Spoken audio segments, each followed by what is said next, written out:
5시 뉴스를 마칩니다. KBS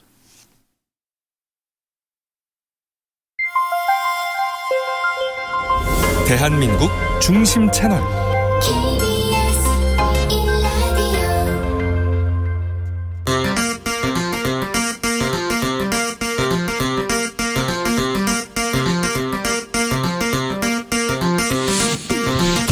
주진우 라이브.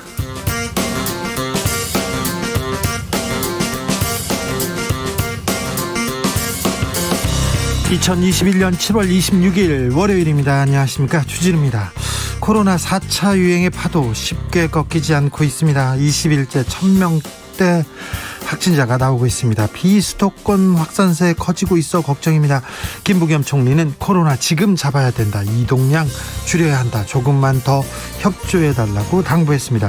정부는 코로나 지원금 지급 대상을 발표했습니다. 나는 받을 수 있을까 궁금해하는 분들, 오늘 안진걸 민생경제연구소장에게 물어보십시오. 더불어민주당의 경선 열기 뜨겁습니다. 이재명, 이낙연 두 후보 또 맞붙었습니다. 갑자기 삼국시대로 거슬러 올라가서 백제 관원 공방 설전 벌이고 있는 이유는 뭘까요? 윤석열 전 검찰총장의 발걸음 빨라지고 있습니다. 어제는 이준석 국민의힘 대표와 치맥 회동을 했습니다. 그리고 나서 손깍지 끼고 걸었다고 하는데 무슨 얘기가 있었을까요? 윤석열 전 총장의 국민 캠프에 전격 합류한 김경진 전 의원과 캠프 분위기 이야기 나눠보겠습니다. 코로나 시국에 큰 기쁨, 용기 주셔서 감사합니다.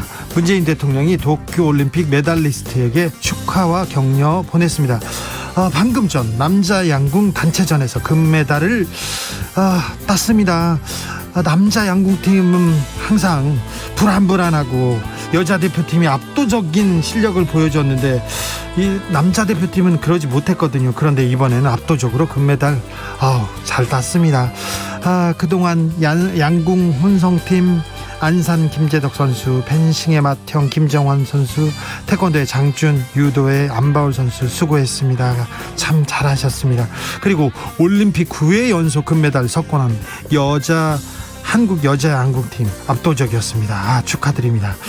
김은지 기자와 함께 도쿄올림픽 개막식에 대한 상징적인 장면 몇 가지 뽑았습니다. 어떤 의미가 담겨 있는지 분석해 보겠습니다.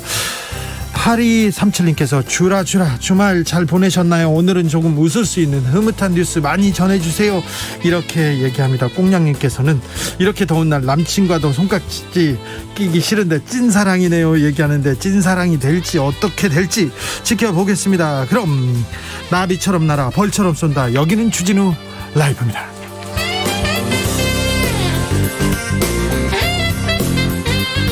오늘도 자중자애, 겸손하고 진정성 있게 여러분과 함께 하겠습니다. 코로나 지원금 지급 대상 발표됐습니다. 궁금한 점 많으시죠? 질문 보내주시면 저희가 모아다 두었다가 안진걸 소장에게 물어보겠습니다. 궁금증 다 풀어드리겠습니다. 샵 9730, 짧은 문자 50원, 긴 문자는 100원입니다. 콩으로 보내시면 무료입니다.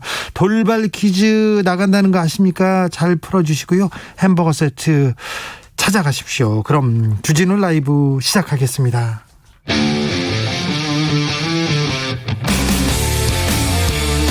탐사보도 외길 인생 20년. 주 기자가 제일 싫어하는 것은?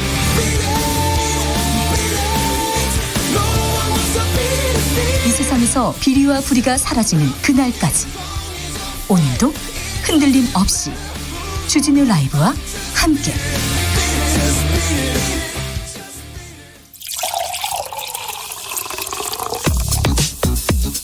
진짜 중요한 뉴스만 쭉 뽑아냈습니다. 주 라이브가 뽑은 오늘의 뉴스 주스. 정상근 기자, 어서 오세요. 안녕하십니까.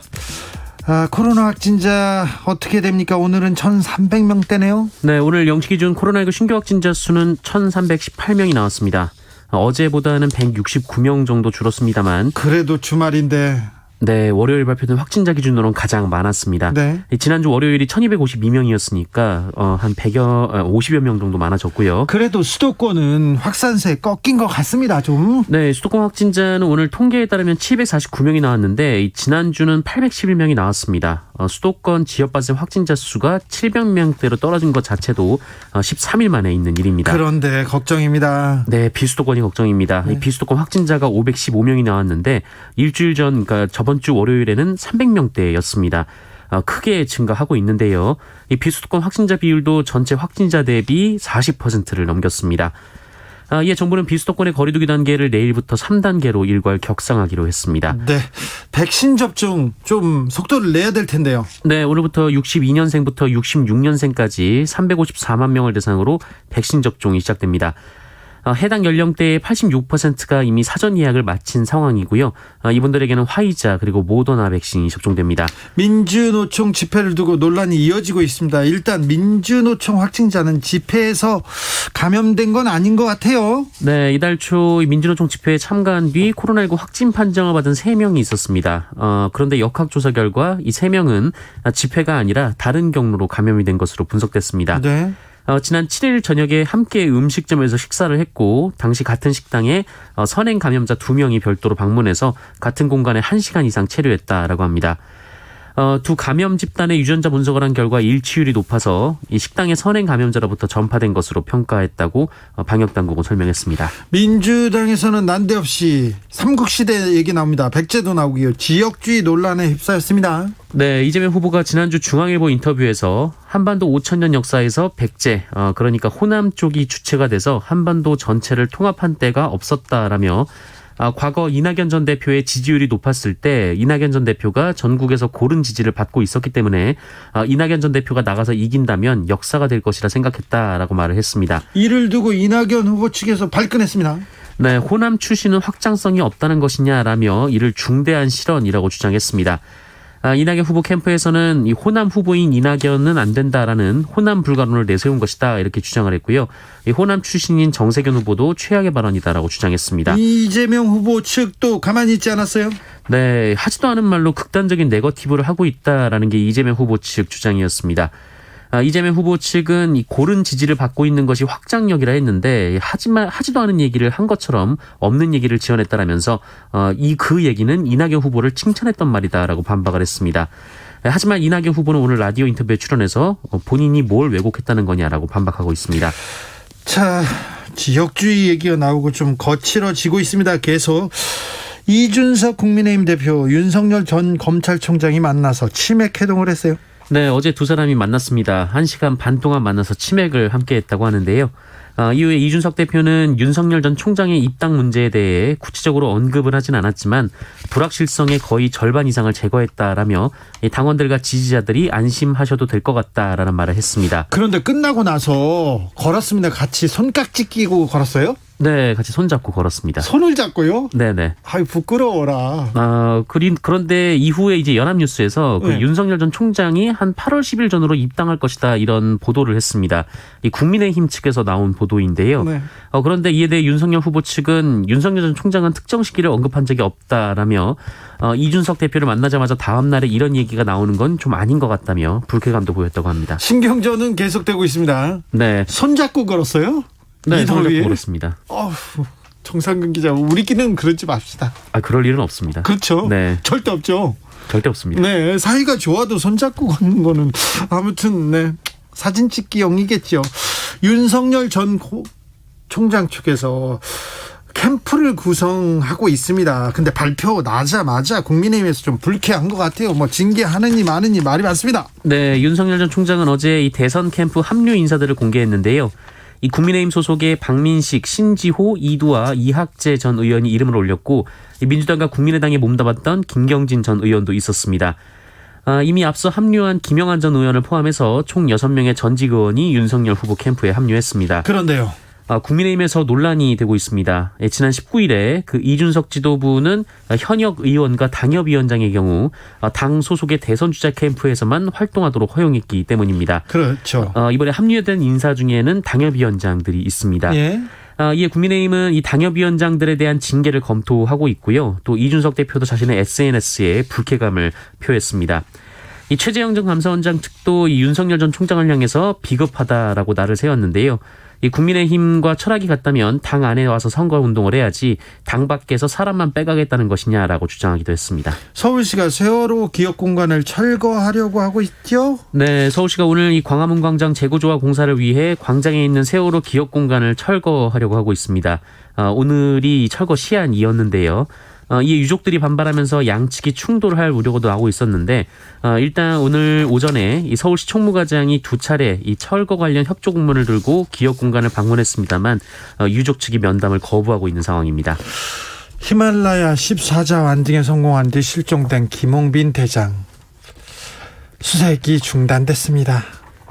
네, 광주시 사고수습대책위원회는 오늘 광주시청에서 브리핑을 열고 김홍빈 대장에 대한 수색 작업을 중단하기로 했다고 발표했습니다.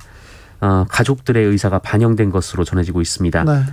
어제 이 구조대 헬기 한 대가 실종 추정 지점에 상공을 수색했습니다만 김홍빈 대장을 찾지 못했습니다.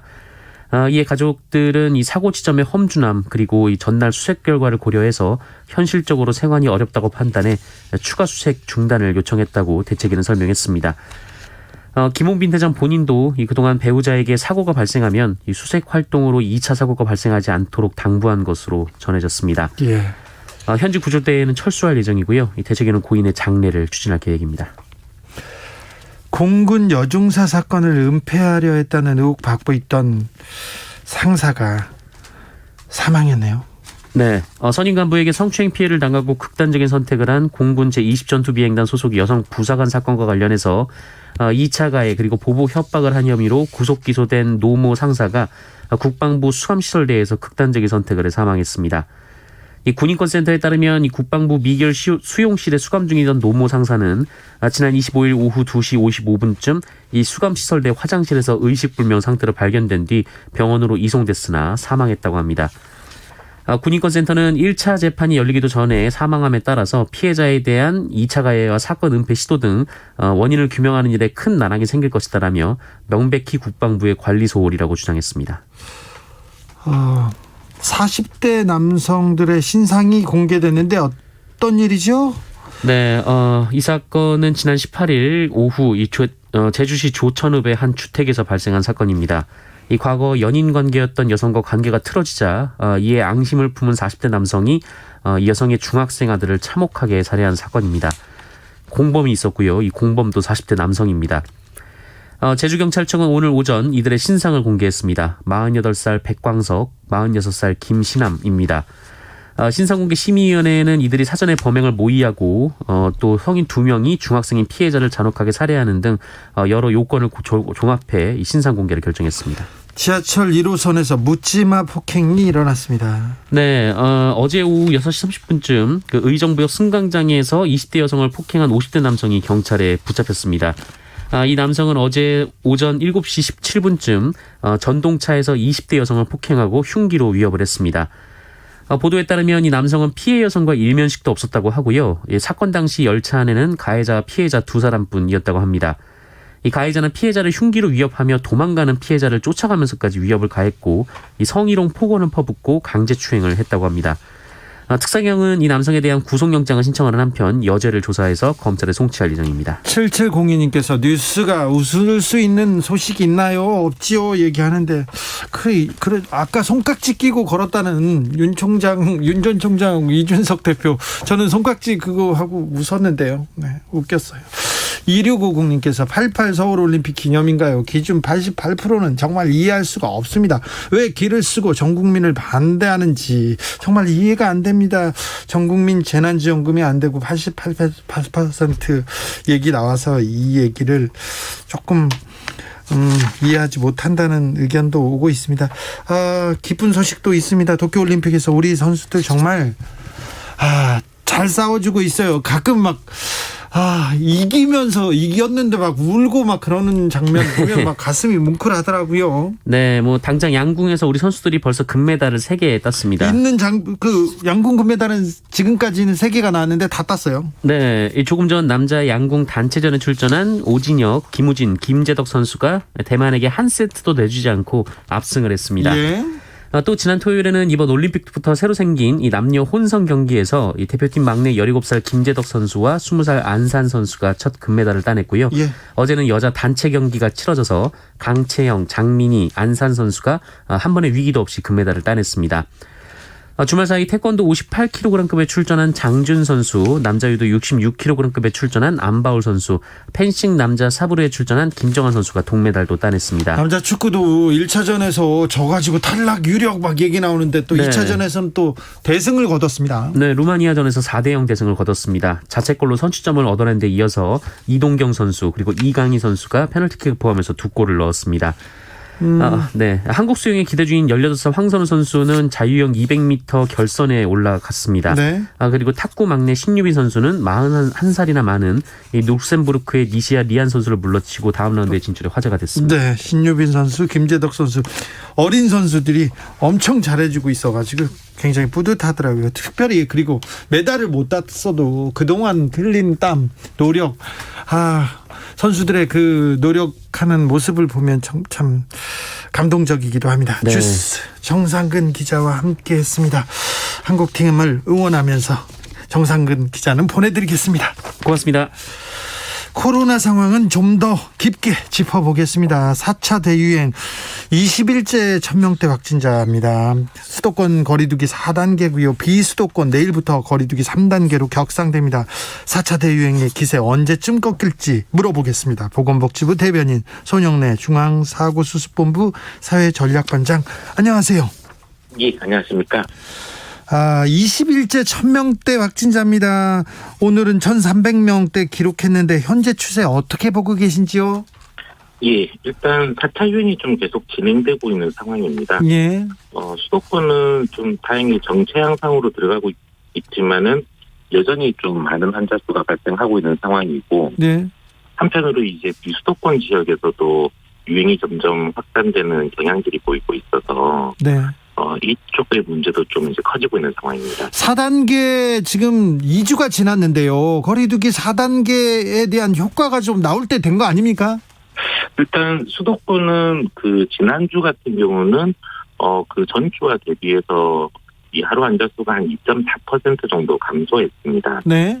이제 그 전에 3주 연속 계속 좀 빠르게 증가하고 있었는데 환자 수가 좀 이렇게 유행이 정체되는 양상이 좀 보이고 있습니다. 네. 다만 아직까지 이게 확실하게 감소세로 전환됐는지는 좀 아직은 판단이 이른 것 같습니다.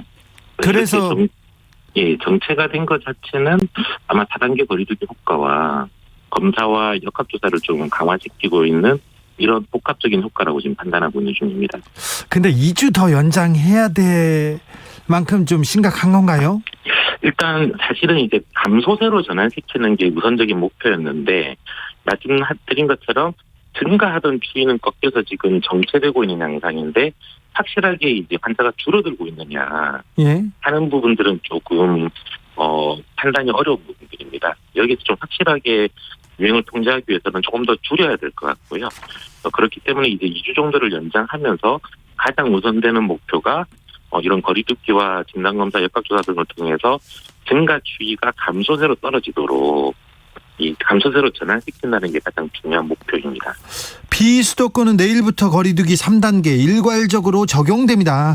자, 3단계로 급히 올린 이유가 뭡니까? 그러니까 말씀드린 것처럼 지금 비수도권 쪽으로의 확산들이 좀 일어나고 있고 비수도권 쪽의 유행 증가 속도가 빠릅니다.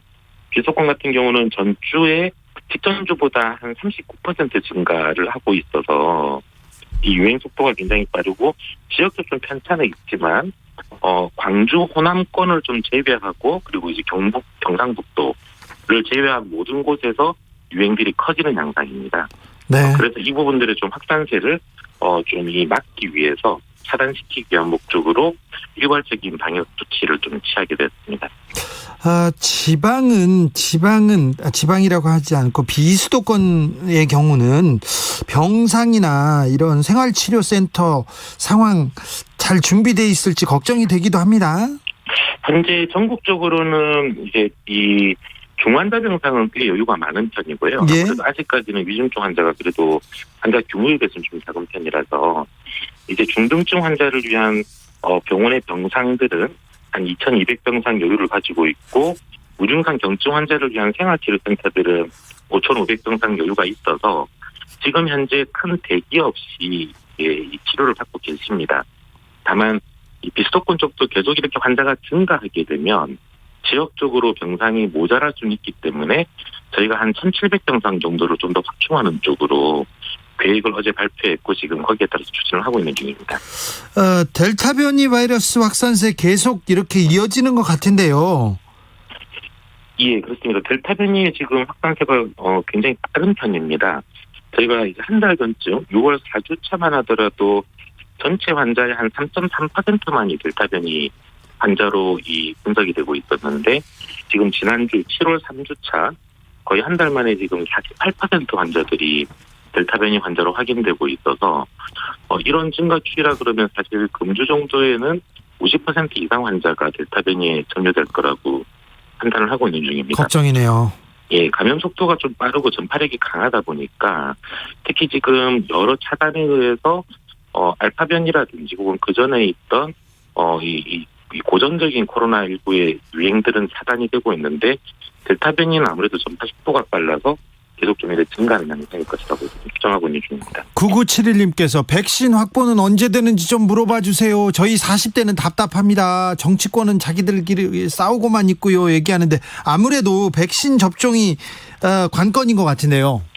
예, 오늘부터 이제 50대 분들의 접종이 본격적으로 시작됩니다. 네. 오늘부터 시작해서 대략 한 600만 명이 좀 넘는 50대 분들이 예방접종을 시작하게 되고 이제 그 외에 20대에서 40대 나머지 국민들께서도 9월까지는 제가 접종을 시작한다는 계획이고 아마 금주 중에 아마 저희가 예방접종 계획을 발표할 수 있을 거라고 지금 보고 있는 중입니다. 11월 집단 면역 달성 가능성은 아직도 그 계획대로 되고 하고 있는 거죠? 예, 지금 11월까지 전체 인구 70%에 대한 이 2차 접종까지 접종 완료를 다 하겠다는 계획이라 그 계획은 지금 차제로 진행할 거라고 지금 판단하고 있습니다. 그러니까 늦게 맞기 시작하는 20대, 40대도 11월 전까지는 2차까지 다 끝난다는 거죠? 예, 지금 화이자 모더나를 저희가 이제 2차 접종 간격을 좀 4주로 통합해버렸는데, 네. 그러니까 이 9월까지 1차 접종을 하시게 되면 4주 이내 4주째 무조건 2차 접종을 하시게 되기 때문에 네.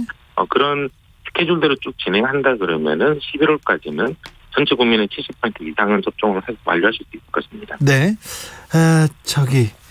4차 대유행은 언제까지 지속됩니까? 언제쯤 끝날까요? 이게 그러니까 두 가지 목표를 좀 동시에 달성해야 됩니다. 예. 말씀드린 것처럼 수도권의 유행을 이제 감소세로 제가 전환을 시켜야 될 거고요. 그리고 그와 함께 비수도권 쪽의 유행이 좀 확산되는 지역들이 유행이 차단되면서 그쪽을 좀 통제하기 시작해야 된다고 보고 있습니다. 네. 그래서 이제 금주에 취했던 조치가 수도권은 4단계 조치를 좀 2주만 연장하면서 감소세로 전환시키려고 하는 거고 비수도권 지역은 일괄 3단계 조치를 취해서 확산세를 좀 차단하면서 이제 금주부터 시작되는 예방접종들이 좀 누적되기 시작하면 유행 통제력이 조금 더 강해질 거라고 예측하고 있는 중입니다. 다소 좀 시간이 어느 정도 걸릴지 예측하기는 좀 쉽지 않은 문제라고 판단하고 있고 다만 좀 국민들께서 함께 좀 노력해 주시면 아마 최대한 빠른 기간 내에 좀 유행을 통제할 수 있지 않을까라고 그렇게 생각하고 있습니다. 3266님께서 질문했는데요. 확진되었는데요. 제가 알파인지 델타인지 어떻게 알 수 있어요? 이렇게 물어봅니다. 그 알파 델타를 저희가 표본 추출을 통해서 전체 환자의 한 20% 수준에서 분석을 하고 있습니다. 그 부분을 개별적으로 알려드리고 있지는 않고요, 저희가. 네. 예. 그리고 사실 그 코로나 바이러스 자체의 특성은 연령대별로 증상에 있어서나 이런 부분들은 증상을 보고 치료를 하는 것이라서 바이러스 타입까지를 개별 환자분들께서 다 분석할 필요는 없습니다, 지금. 네. 허수아비 사랑님께서 코로나의 살인적인 날씨 너무 힘든 시기인 것 같아요 얘기합니다. 국민들 뭐 힘든 시기를 지나갑니다. 날씨가 너무 더운데 마스크 쓰기 힘들어 하시는 분들 많은데요. 그래도 KF 마스크 착용해야 되는 거죠? 예, 마스크는 일단 개인 방역에서는 가장 중요한 원칙이라 마스크를 착용하시는 거는 특히 사람이 많은 공간에서는 반드시 좀 해주셔야 될 부분들입니다. 네. 다만 특히 야외에서 최근 이제 야외 햇볕이 너무 뜨겁고 그런 힘든 곳에서는 주변에 사람이 없으실 경우에는 마스크를 좀 벗고 좀 쉬셨다가 다시 좀 사람이 많은 곳으로 이동할 때는 마스크를 쓰고 이동하시는 식으로 좀 이 더위에도 함께 조심해 주시면 감사하겠습니다. 휴가철입니다. 산과 바다에 많은 분들 모여가는데요. 야외 활동, 이 휴가지에서 주의해야 할 점 뭔지 좀 알려주십시오. 일단 여러모로 사실은 지금 시기가 좀 휴가를 가기엔 적당하진 않은 시기입니다. 아, 그렇습니까? 그래서 네. 최대한 만약에 특별한 계획들이 예정돼 있지 않으시다 그러면 사실은 이 시기는 좀 피해서 9월 정도를 생각하시면서 휴가를 8월 좀 피하시는 게 안전하지 않을까라는 판단들이고요.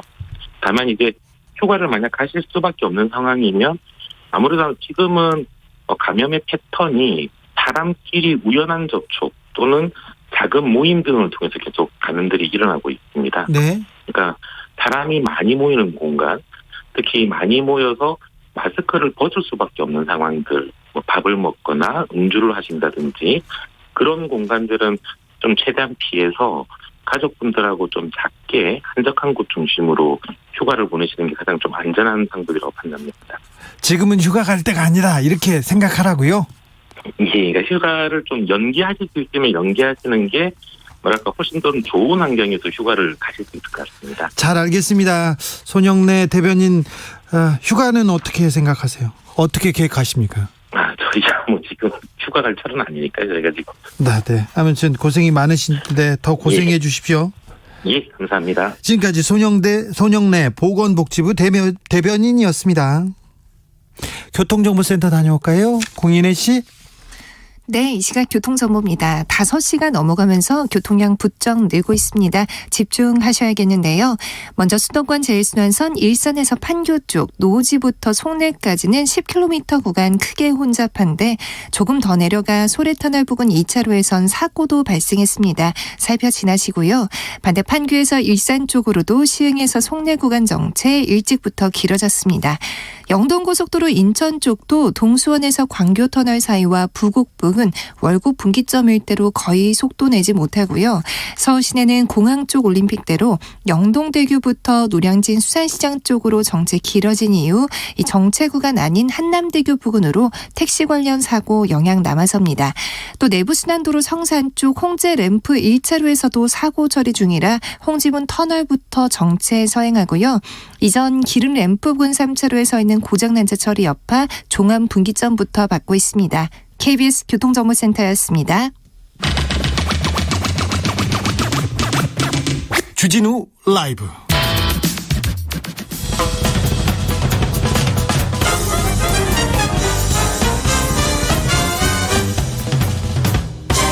훅 인터뷰. 모두를 위한, 모두를 향한 모두의 궁금증 훅 인터뷰. 윤석열 전 검찰총장의 국민 캠프가 전격 출범했습니다. 국민의힘 소속 인사들 대거 합류했고요. 김종인 비대위원 주변 사람들 많이 보입니다. 국민의힘 내부에서는 징계 이야기도 나오고 있는데요. 윤석열 전 총장이 어떤 생각으로 국민 캠프 이렇게 전격적으로 출범했는지 한번 물어보겠습니다. 국민 캠프에 합류한 스가 요정이죠. 김경진 전 의원. 안녕하세요. 네, 안녕하세요. 김경진입니다. 윤석열 캠프 대외협력 특보로 전격 합류하셨습니다. 네. 어떻게 이렇게 합류하게 되셨어요?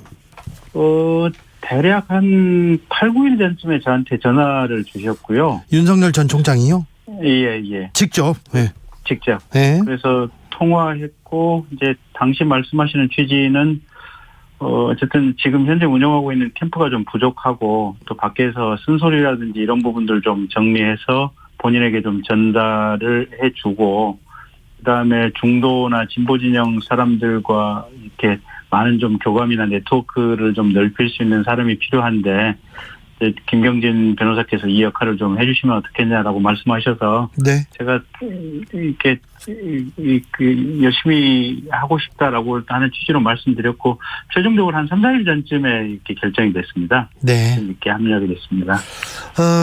윤석열 전 총장이 지금 뭐 정치 선언을 했는데 정무 감각이 좀 떨어진다, 아니면 네거티브 대응이 좀 안 된다, 준비가 좀 덜 된 느낌이다, 이런 평가가 좀 있었는데 그래서 네. 캠프를 지금 이번에 좀 급발진 시켰어요.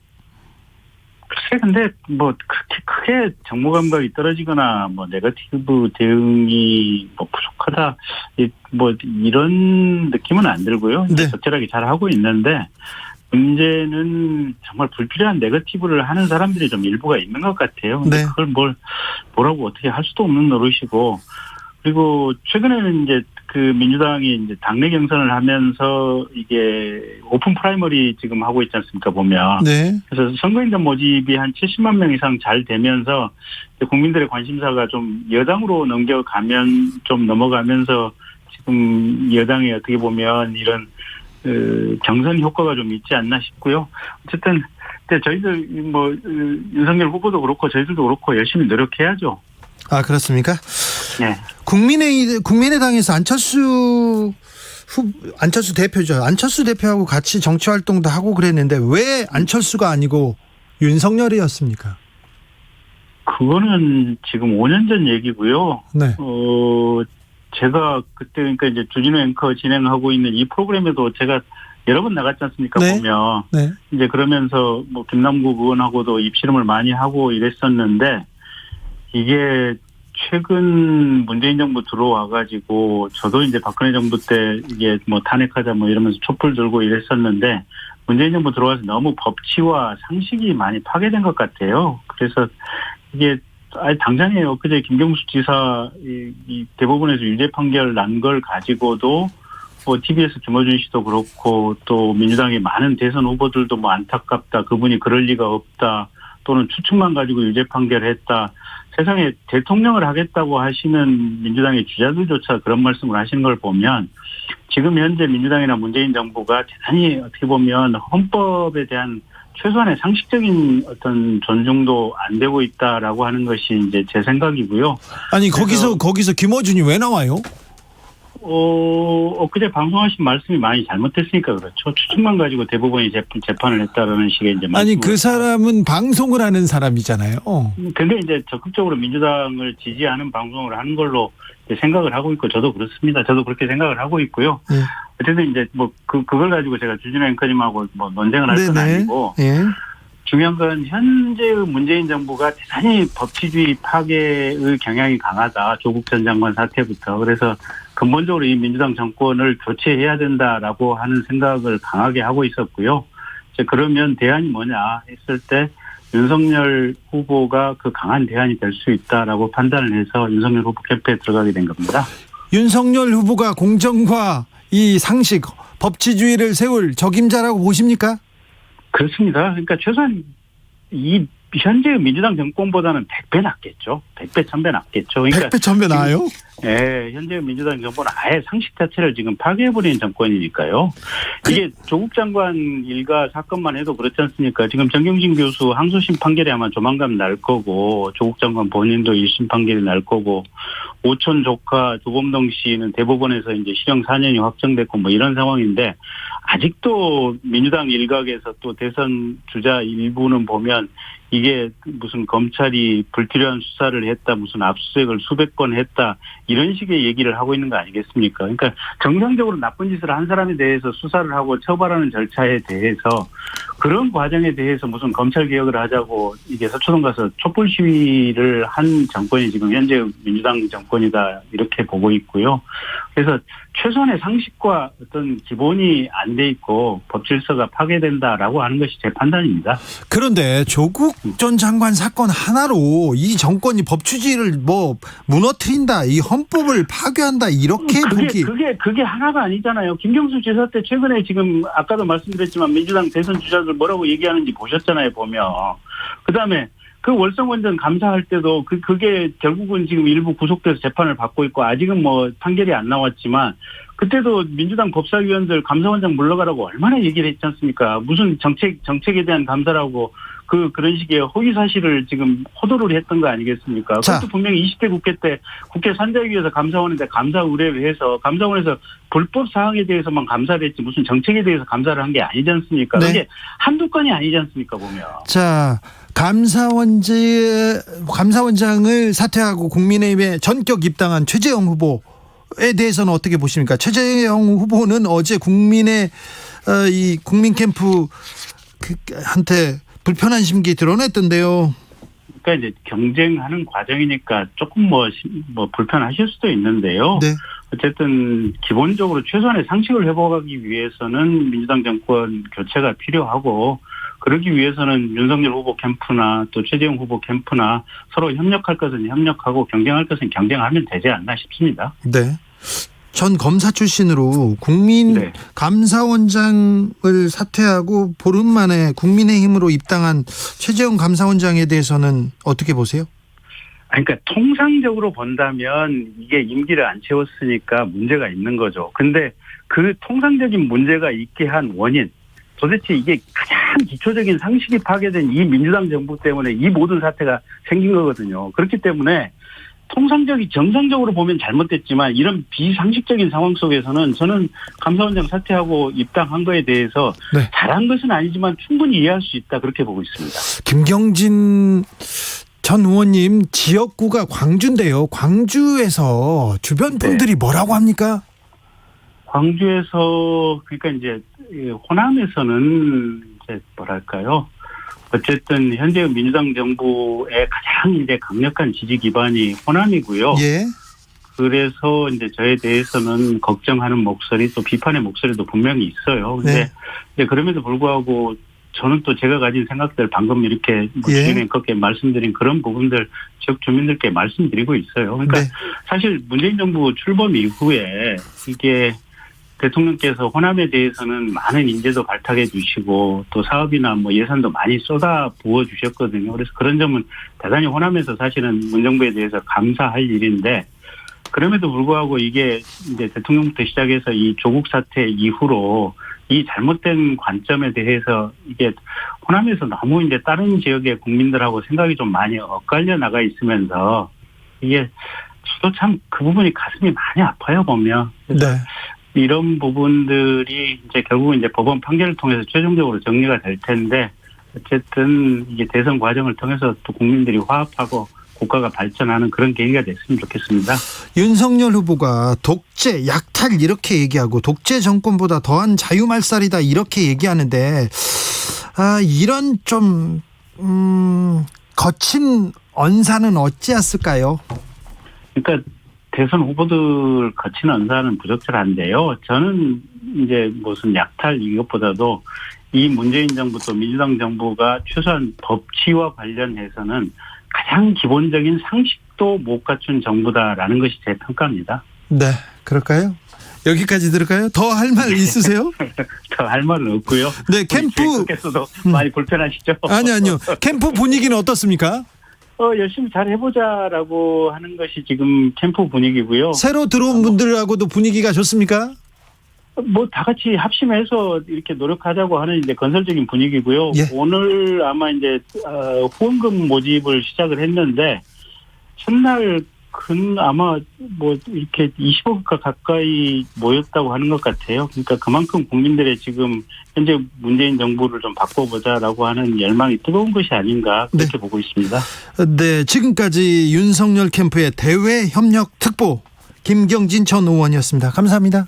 네, 감사합니다.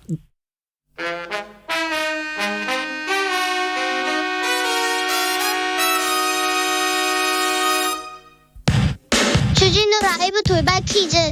오늘은 시사천재 주진우 라이브 애청자들을 위한 시사상식 퀴즈입니다.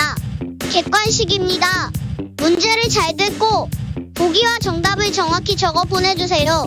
오늘의 문제. 어제 국민의힘 이준석 대표와 윤석열 전 검찰총장이 이것 회동을 했습니다. 정치인들이 소통하는 모습을 연출하려 할 때 선택하는 메뉴인 이것은 치킨과 맥주를 합친 단어입니다. 이것은 뭘까요? 자, 보기 드릴게요. 잘 들어보세요. 보기 1번 치즈, 2번 치맥, 3번 치약. 다시 한번 들려드릴게요. 1번 치즈, 2번 치맥, 3번 치약. 샵9730 짧은 문자 50원, 긴 문자는 100원입니다. 지금부터 정답 보내주시는 분들 중 추첨을 통해 햄버거 세트 모바일 쿠폰 드리겠습니다. 주진우 라이브 돌발 퀴즈. 내일 또 만나요.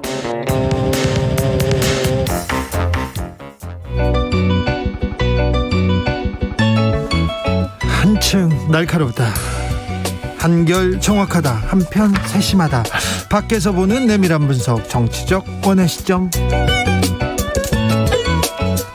오늘의 정치권 상황 원회에서 더 정확하게 분석해드립니다. 최민희 전 더불어민주당 의원 어서 오세요. 안녕하세요. 불굴의 희망 최민희입니다. 김용남 전 의원도 오셨습니다. 네, 안녕하세요. 호기심 천국 김용남입니다. 호기심 전국 좋네. 그거로 밀기로 했어요. 그래요? 왜요? 제가 사실은 호기심이 좀 많은 편이거든요. 네. 여기저기. 아, 그렇습니까? 네. 좋습니다. 호기심 전국. 자, 전 검사 출신 호기심 전국 김용남 전 의원. 자, 윤석열 캠프에서 전화 안 받으셨어요? 안 받았는데요. 그 학교 선배고 서울법대 선배고 그러니까 좀 도와야 된다. 주변에서 전화 안 받으셨어요? 매일 요번에 윤석열 캠프에 합류한 분이 전화를 한 적은 있어요. 네. 얼마 전에 캠프에 들어갈 때 이렇게 혼자 들어가는 것보다 네. 팀으로 해서 같이 들어가면 좋지 않겠냐 그러더니 자기만 쑥 들어갔대. 아, 그래요? 좀 서운하십니까? 아니요, 전혀. 국민의힘 어제 이준석 대표와 윤석열 전 총장 치맥 회동했습니다. 그리고 막 손깍지 끼고 같이 걸었대요. 어떻게 보셨어요? 최민희 의원님? 우선은 절반의 성공이죠. 일단 만나는 건 좋은 일이니까요. 네. 그런데 그 시각 거의 비슷한 시기에 보도가 됐는데 윤석열 전 총장 캠프에 김종인계 인물들이 대거 네. 들어가잖아요. 네. 그래서 이게 사전에 두 가지 지금 평가가 있더라고요. 추측하기를 사전에 좀 조율이 되지 않았을까? 네. 이런 시각도 있고 다른 한편에서는 이준석 전 대표가 혼자만 몰랐던 거 아니야? 예, 이런 문제 제기도 있고 그렇더라고요. 그래서 저도 오늘 김용남 의원님께 여쭤보려고 했습니다. 궁금합니다. 김용남 의원님. 그 캠프에 합류한 사람 중에 한 두 사람한테는 사전에 전화를 받았다고 하던데요. 이준석 대표가. 그러니까 그렇겠죠. 네, 물어봤겠죠. 그 둘이 만난 거는 사실 둘의 필요성이 둘 다 있었기 때문에 만난 거죠. 네. 이준석 대표 입장에서는 그동안 윤석열 전 총장에 대한 어떤 부정적인 언급에 대해서 당 안팎에서의 공격을 받는 상황이었고 예. 그래서 자기가 골고루 나는 대선 후보 누구라도 만나고 누구라도 공평하게 대할 것이다라는 그 자세를 보여줄 필요가 있었고 윤석열 전 총장 입장에서는 입당 시기가 좀 늦어지면서 또 공교롭게 최근에 여론조사 지지율도 좀 떨어졌어요. 그러니까 네. 국민의힘에 대해서 입당 가능성을 좀 열어놓는 모습을 보여줄 필요가 있었고 그래서 둘이 서로 만나고 치맥 나누면서 좋은 사진도 여러 장 나왔는데 만나고 나서 또 다른 얘기들이 또 나왔어요. 공방 이어가요? 네. 그게 정치죠. 제가 궁금한 것은 김종인 위원장과 이준석 대표가 사전 교감이 있었느냐입니다. 큰 그림을 함께 그렸느냐 이게 네. 굉장히 궁금한데 네. 일부에서는 그렇게 짜고 치는 고스톱이야 이렇게 얘기하더라고요. 예. 그런데 이준석 대표가 얼굴 표정 보면 많은 게 드러나잖아요. 그래서 사전에 충분한 교감이 있었던 것으로 저는 안 보이더라고요. 그리고 또 하나는 다들 기억하실지 모르겠는데 김종인 위원장이 한 인터뷰에서 김건희 씨가 내 아내를 만나고 싶다는 얘기가 있었습니다. 네. 그러면 혹시 김건희 씨가 김종인 위원장님 아내를 만났나? 이것도 또 굉장히 사람들이 궁금해하는 포인트더라고요. 네. 그래서 어찌 됐건 그동안에 김종인 전 위원장은 윤석열 총장을 한때 별의 순간을 잘 잡으면 뭐가 된다고 얘기했다가 별의 순간을 놓쳤다는 식으로 얘기했다가 또 김동연 전 부총리에게 관심을 가졌다가 굉장히 그 별들을 많이 이동하셨는데 그 가장 큰 별이 떨어지는 것이 안타까우셨나? 이런 생각을 했습니다. 김종인 전 위원장은 제가 보기엔 뭐랄까요? 표현은 좀 그렇습니다만 뒷방 노인분이 되기가 엄청나게 싫어하는 분 같아요. 네네. 그러니까 이번 대선에 끊임없이 자기의 어떤 영향력을 좀 과시하고 싶어 하고 선거 때마다 그랬는데 이번 대선은 그렇죠. 더더욱 네, 그렇습니다. 더군다나 뭐 이제 결정적으로 소위 자기의 낙점을 받는 사람이 최종적인 당의 후보도 되고 뭐 본선에서 이기길 원하는 소위 킹메이커로서의 그런 모습을 끊임없이 보여주고 싶어하는 그 본심 때문에 뭐 어떻게 보면 뭐 아니 이 사람을 좋아하는 거야 저 사람을 좋아하는 거야 이게 헷갈릴 정도로 좀 왔다 갔다 하는 그런 모습으로 비춰질 수도 있는데 이번에 윤석열 전 총장 캠프에 합류한 사람들이 소위 얘기하는 친 김종인 계인 거는 뭐 틀림없고요. 예. 적어도 그 합류한 인사들은 김종인 전 위원장과의 어떤 교감 하에 움직였을 게 당연해 보이고 네. 과정에서 뭐 이준석 대표에 대해서 글쎄요, 뭐 김종인 전 위원장이 알려주지는 않았겠죠. 제가 보기엔.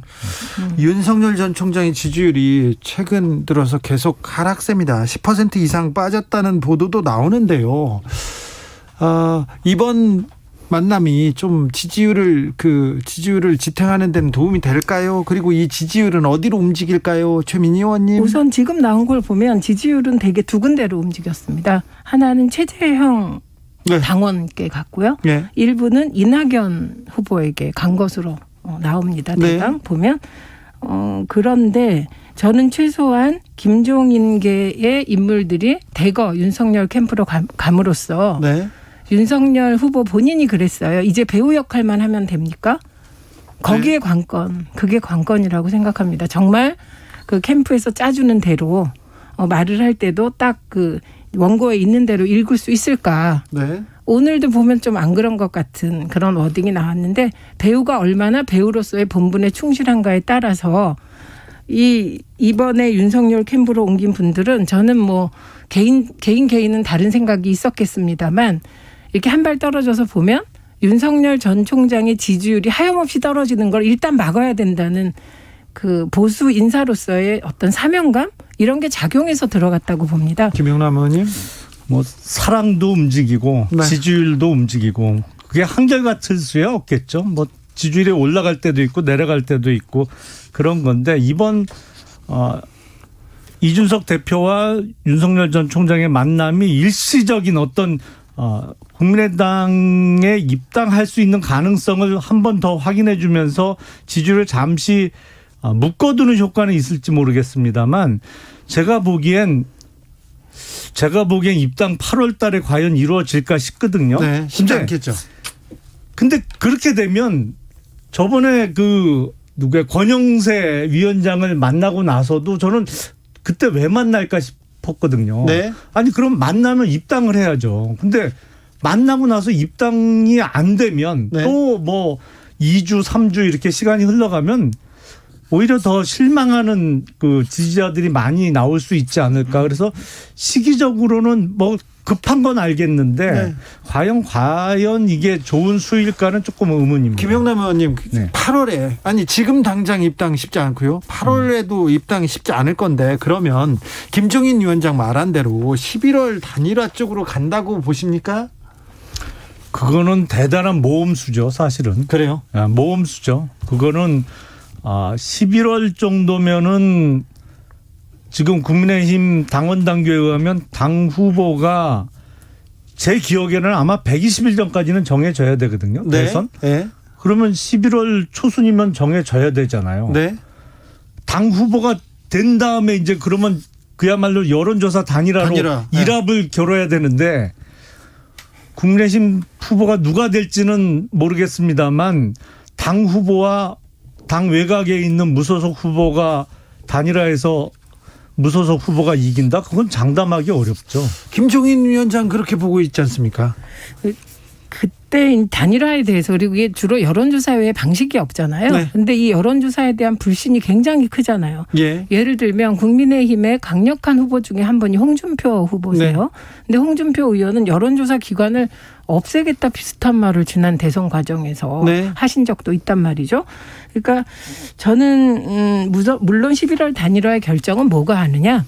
그 시기에 윤석열 후보 지지율이 할 거다. 네. 그때도 윤석열 후보가 국민의힘 후보보다 높은 지지율을 유지한다. 월등한 지지율이야죠. 아니면 이게 한 10% 이하로 떨어졌다면 그땐 사실 단일화를 할 이유가 국민의힘에는 없는 것이거든요. 네. 그래서 변수가 많습니다. 그런데 8월 10일이라는 입당 날짜가 나왔잖아요. 네. 누가 흘렸는지 저는 굉장히 궁금한 게 그건 들어오지 말라는 메시지와 같아요. 그러면 당연히 8월 10일을 콕 찍어서 입당 날짜 얘기가 나오니까 윤석열 후보 캠프에서는 부인하게 되거든요. 네. 근데 부인하고 갑자기 들어가면 이건 일반 정치인들은 그렇게 해도 되지만 윤석열 후보는 사실 본인이 공정과 원칙, 법 이런 건데 말 바꾸기를 순간 하기도 어려운 처지거든요. 그래서 저는 묻고 싶은 게 정말 이준석 대표는 윤석열 전 총장을 국민의힘에 입당시킬 생각이 있는 것인가? 질문하고 싶습니다. 7617님도 이 정도 입당 안 하는 거 보면 입당하기 싫은 거 아닐까요? 얘기합니다. 8월 10일 입당은 좀 쉽지 않죠? 저는 쉽지 않아 보입니다. 저도 그 점에 있어서는 공감하고요. 만약에 입당을 한다 그러면 추석 전에 입당 정도는 생각해 볼 수 있겠죠. 예. 추석 전 입당이라 뭐 현실적으로 8월보다는 9월이 훨씬 가능성이 있는데 입당을 하긴 할까요? 아니면 정말 그 11월 단일화로 갈까요? 이제 이준석 대표 아니죠. 국민의힘과 윤석열 후보 간의 줄다리기 이제 시작됐습니다. 진짜 본격적으로. 최재형 전 감사원장이 계속 뜨고 있는데 어찌 될지 정치적 원의 시점 6시에 이어서 얘기 나누겠습니다. 그리고 또 누구 있죠? 민주당으로 갈까요? 2부에서는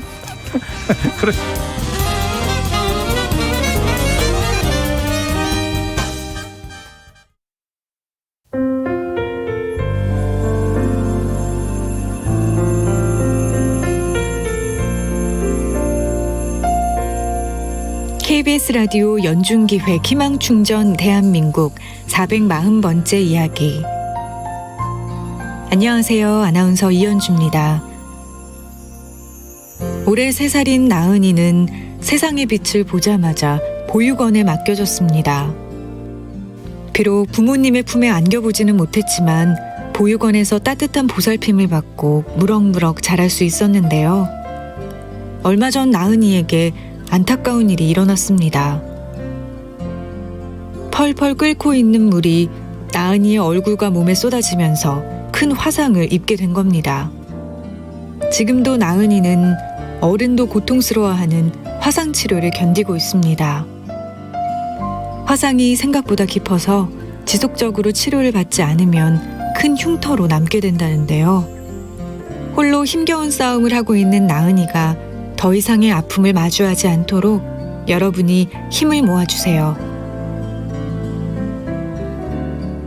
코로나19 여파로 사례자와 취재팀의 안전을 위해 사연으로 대신 전달합니다. 여러분의 따뜻한 손길이 희망의 빛이 됩니다. ARS 060-700-1580 060-700-1580 한 통화 3,000원으로 희망을 선물해 주세요. KBS 라디오 연중기획 희망충전 대한민국은 초록우산 어린이재단, 인탑스 주식회사 그리고 청취자 여러분과 함께합니다. ARS 060-700-1580 한 통화 3,000원입니다.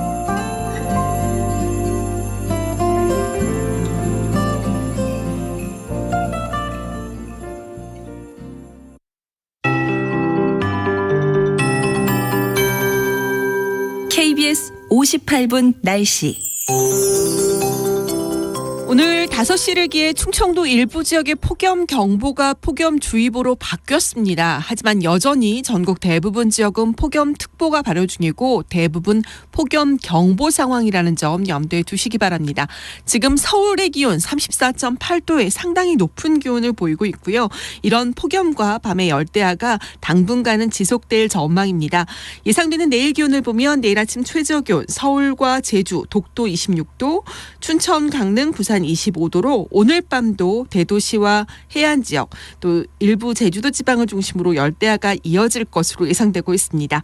예상되는 내일 낮 최고 기온입니다. 수원과 춘천 오늘보다 1도가량 좀 더 오르겠고요. 36도 내다보고 있습니다. 서울과 대전, 청주도 35도로 그에 못지않은 상당히 더운 날씨 예상되기 때문에 건강관리에 신경 쓰시는 것이 좋겠습니다. 이렇게 폭염이 지속되다 보면 한 줄기 빗줄기가 좀 기다려지는데요. 강원 영서 지역만 대기 불안정으로 인해서 오늘 저녁 소나기가 조금 지나가는 곳이 있겠고 천둥, 번개를 동반하겠습니다. 내일도 오후쯤 강원도 산지, 경상북도 북부 산지, 경상북도 북부 동해안 지역은 소나기 가능성이 있습니다. 한편 제주도 지방은 북태평양 고기압 가장자리에서 오늘 밤까지 비가 좀 더 내리겠습니다. 지금 서울 기온은 34.8도입니다. 윤지수입니다.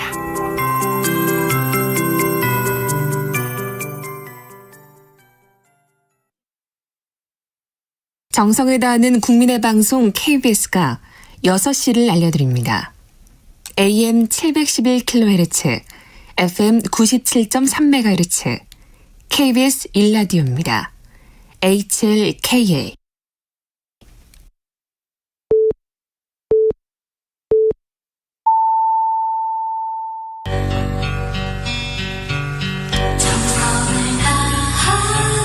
정성을 다하는 국민의 방송 KBS 주진우 라이브. 그냥 그렇다고요. 주진우 라이브 함께하고 계십니다. 라디오 정보센터 다녀오겠습니다. 조진주 씨. 오진혁, 김우진, 김재덕으로 이뤄진 한국 남자 양궁 대표팀이 도쿄올림픽 남자 단체전 결승전에서 대만에 6대0으로 이기며 올림픽 단체전 2연패를 이뤘습니다. 남자 단체전까지 3개의 금메달을 챙긴 한국 양궁은 남녀 개인전 금메달 2개까지 거머쥐면 2개 대회 연속 전 종목 석권의 위협을 달성하게 됩니다. 정부가 화이자사의 코로나19 백신을 맞고 심근염으로 사망한 20대 남성 군인의 사례에 대해 접종 인과성을 공식 인정했습니다. 지난 2월 26일 백신 접종 시작 이후 심근염과 인과성이 인정된 첫 사망 사례입니다. 광화문 광장에 세월호 기억공간 등 역사적인 내용의 전시관을 설치할 수 있도록 하는 서울시 의회 조례가 오늘 발의됐습니다. 현재 서울시는 광화문 광장을 어떤 구조물도 설치하지 않는 열린 광장으로 조성하겠다는 입장인 반면 세월호 유족 등은 세월호 참사를 기억할 수 있는 대안을 마련해달라고 요구하고 있습니다. 조국 전 법무부 장관의 딸 조민 씨의 서울대 학술대회 참석 여부를 놓고 엇갈린 법정 증언을 내놓던 조 씨의 고교동창 장모 씨가 자신의 사회관계망 서비스에 비디오 속 여학생의 정체는 조민 씨가 맞다고 밝혔습니다. 지난 5월 경기 남양주시에서 발생한 개 물림 사망 사고에서 견주로 특정된 60대에 대한 구속영장이 기각됐습니다. 의정부지법은 피의 사실의 소명이 부족하다며 구속영장 기각 사유를 설명했습니다. 지금까지 라디오 정보센터 뉴스였습니다. 정치적 원의 시점 김용남, 최민희 두 분과 함께하고 있습니다. 그러면 국민의힘, 그러니까 야당 쪽의 변수는 뭐가 남아있습니까? 윤석열 전 총장 그리고 김동연 전 부총리는 야당 쪽으로 봐야 됩니까? 여당 쪽으로 봐야 됩니까? 그분은 진짜 제3지대에 제3지대요? 있을 것 같고 네. 그리고 오히려 제가 보기엔 가능성은 민주당이 여지가 생기면 네. 민주당과 거꾸로의 절차를 밟을 생각도 있어 보입니다. 그래요? 단일화를 한다거나 뭐 이런 절차 그렇게 보이고 그다음에 결정적인 변수는 윤석열 후보의 지지율입니다. 예. 지지율이요? 아니 그러니까 김동연 전 부총리가 민주당 후보가 정해진 이후에 민주당 후보하고 단일화를 한다고요? 그럴 여지도 있어 보입니다. 아, 그래요? 예, 제3지대에 계속 한동안 있을 것 같습니다. 진짜 여도 야도 아니고 지금 중간에 있는 것 같습니다. 네. 안철수 전이라고 하면 안 돼요. 안철수 국민의당 대표는요? 큰 변수가 될까요? 저는 그냥 지난 재보궐선거 때 너무나 강력하게 대권 출마 안 하겠다고 얘기를 해서 그게 기억이 너무 강해서요. 깊이 생각해보지 않았습니다. 정치인의 말을 어떻게 생각하세요? 김영남 의원님? 대선 출마 안 한다고 하는 거는 후보 단일화 전에 했던 얘기 아닌가요? 제 기억에. 서울시장 그 네. 최종 후보가 결정되기 전에 했죠. 대선 출마 안 하고 자기는 서울시장 하고 싶다는 네네. 취지로 얘기했던 거라 네. 그게 최종적인 후보가 안철수 후보가 안 됐기 때문에 그 말은 무효화된 거로 저는 이미 생각하고 무효화됐어요? 있었는데요. 네, 예. 이미 무효화. 아니 그러니까. 일반 사람들은 네. 나 대선 안 나가 이렇게 하면 안 나간다고 생각하는데 그 또 상황이 바뀌면 거긴 무효화된 겁니까? 이미? 아니 그렇게 따지면 지금 오세훈 서울시장도 몇 달 전까지만 해도 자기는 서울시장은 관심 없고 네, 뜻도 없다고. 대선 출마하겠다라고 했었잖아요. 그렇죠. 그걸 다 믿으면 안 되죠. 네, 정치인들 말은 다 믿으면 안 되네요. 대부분의 정치인들은 그렇죠. 제가 아직 그 경지에 못 올랐습니다. 네. 자, 윤석열의 지지율이 어떻게 되느냐에 따라서 야당은 판이 다시 어떻게 짜질지 보이고요. 자, 여당으로 가볼까요? 여당에서는 백제. 갑자기 역사 논쟁도 아니고 백제 발언이 논란이 되고 있습니다. 백제 발언 어떻게 보셨습니까? 김용남 의원님 먼저. 이재명 후보도 최근에 지지율이 조금 떨어졌죠. 여론조사 결과에 의하면. 떨어지거나 정체. 예. 그러니까 저는 일종의 계획된 작은 필살기를 던진 거 아닌가 싶은데요. 이재명 후보가 필살기를 던졌다? 예. 왜냐하면 그런 취지잖아요. 그러니까 전략적인 선택을 해달라. 대선에서 이길 수 있는 소위 역대로 김대중 후보를 제외하고 민주당에서 대선을 이겼던 후보들. 그러니까 민주당 후보로서 영남 출신을 내세울 때 이겨왔으니까 이번에도 영남 출신인 자기를 민주당 본 후보로 만들어야만 대선에서 이길 수 있다. 그러니까 전략적 선택을 해달라는 복선을 깔고 의도된 도발을 한 것이 아닌가 싶은데요. 최민희 의원님. 이재명 후보가 극영지고 사실 이재명 후보는 저렇게 얘기하지 않았거든요. 네. 그런데 저런 얘기가 나올 수도 있겠다고 계산까지 하고 필살기를 던졌다면 그건 뭐 상당한 경지인데요. 네. 대선 나오려면 그 정도는 해야죠. 그렇게는 보이지 않고. 이 발언의 좀 전후 맥락까지 좀 설명해 주세요. 예, 우선 지난해 7월에 이낙연 후보가 지지율 40% 내외를 달릴 때입니다. 네.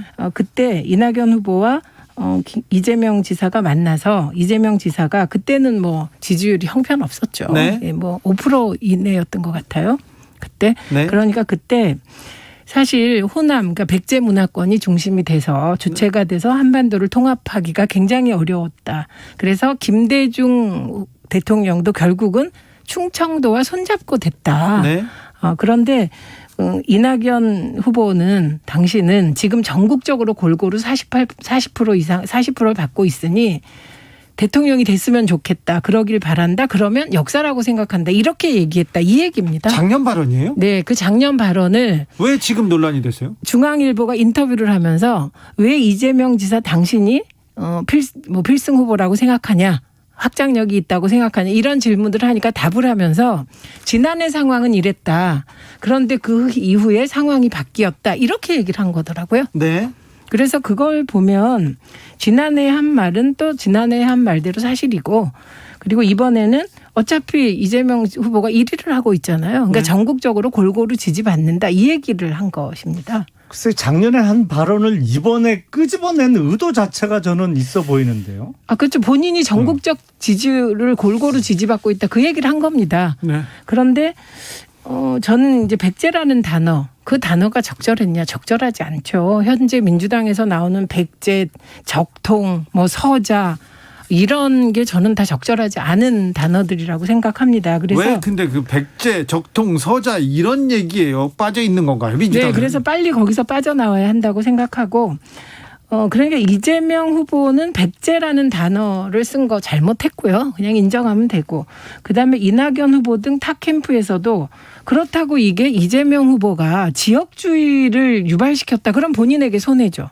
경선 과정에서 이런 식의 발언이 지역주의성으로 했다면 호남 민심이 등을 돌릴 거기 때문에 사실은 그건 본인에게 도움이 안 되는 일이거든요. 당연하죠. 예. 네. 그렇기 때문에 이거를 지역주의를 유발한 논란이다. 이렇게 보는 것도 저는 과하게 보입니다. 근데 중요한 건 이게 과연 민주당에 도움이 되겠냐. 그래서 이쯤에서 이 논란은 끝내는 게 좋겠다 생각합니다. 김영남 의원님. 정치들은 가끔 논란이 생길 거를 예상하면서도 발언들을 하죠. 사실상 지역 감정을 촉발시키는 발언들을 계산해야 하는 경우들이 왕왕 있죠. 그게 표에 도움이 된다면.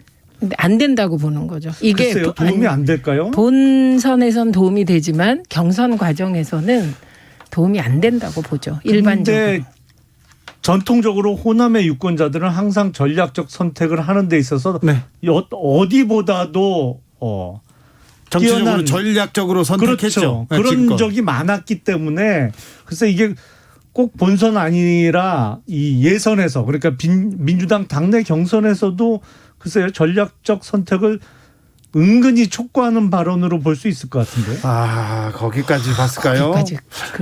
그러면 정치 천재인데 안 그럴 것 같습니다. 정치 천재설까지 나왔어요. 요슬 거울님께서 적자 타령하니까 백제가 나온 거 아닙니까? 이렇게 얘기하는데 민주당은 아무튼 적자 적통 백제 이거 굉장히 지금 뭐라고 해야 되나요? 과거에 빠져서 감정 싸움을 하고 있는 것 같습니다. 비전과 희망, 미래를 보여주는 것보다는 민주당도 좀 정신을 좀 차려야 될 것 같아요. 네, 그 말 저는 동의합니다. 특히 백제, 그다음에 적통, 적자, 서자, 이거 너무 듣기 싫고요. 네. 그다음에 또 하나는 정말 서자인 분들이 계실 거 아닙니까? 아니, 그러니까. 누군가에게 상처도 줄 테고. 네. 그래서 빨리 이런 과거의 틀, 과거 발언, 과거 프레임에서 이게 정책 공약으로 확 넘어와서 미래를 위해서 싸웠으면 좋겠습니다. 지난주에는 노무현 탄핵 발언 과정을 가지고 지금껏 얘기하다가 지금은 또 백제로 갔어요. 오히려 막 과거로 계속 달려들고 있어요. 지금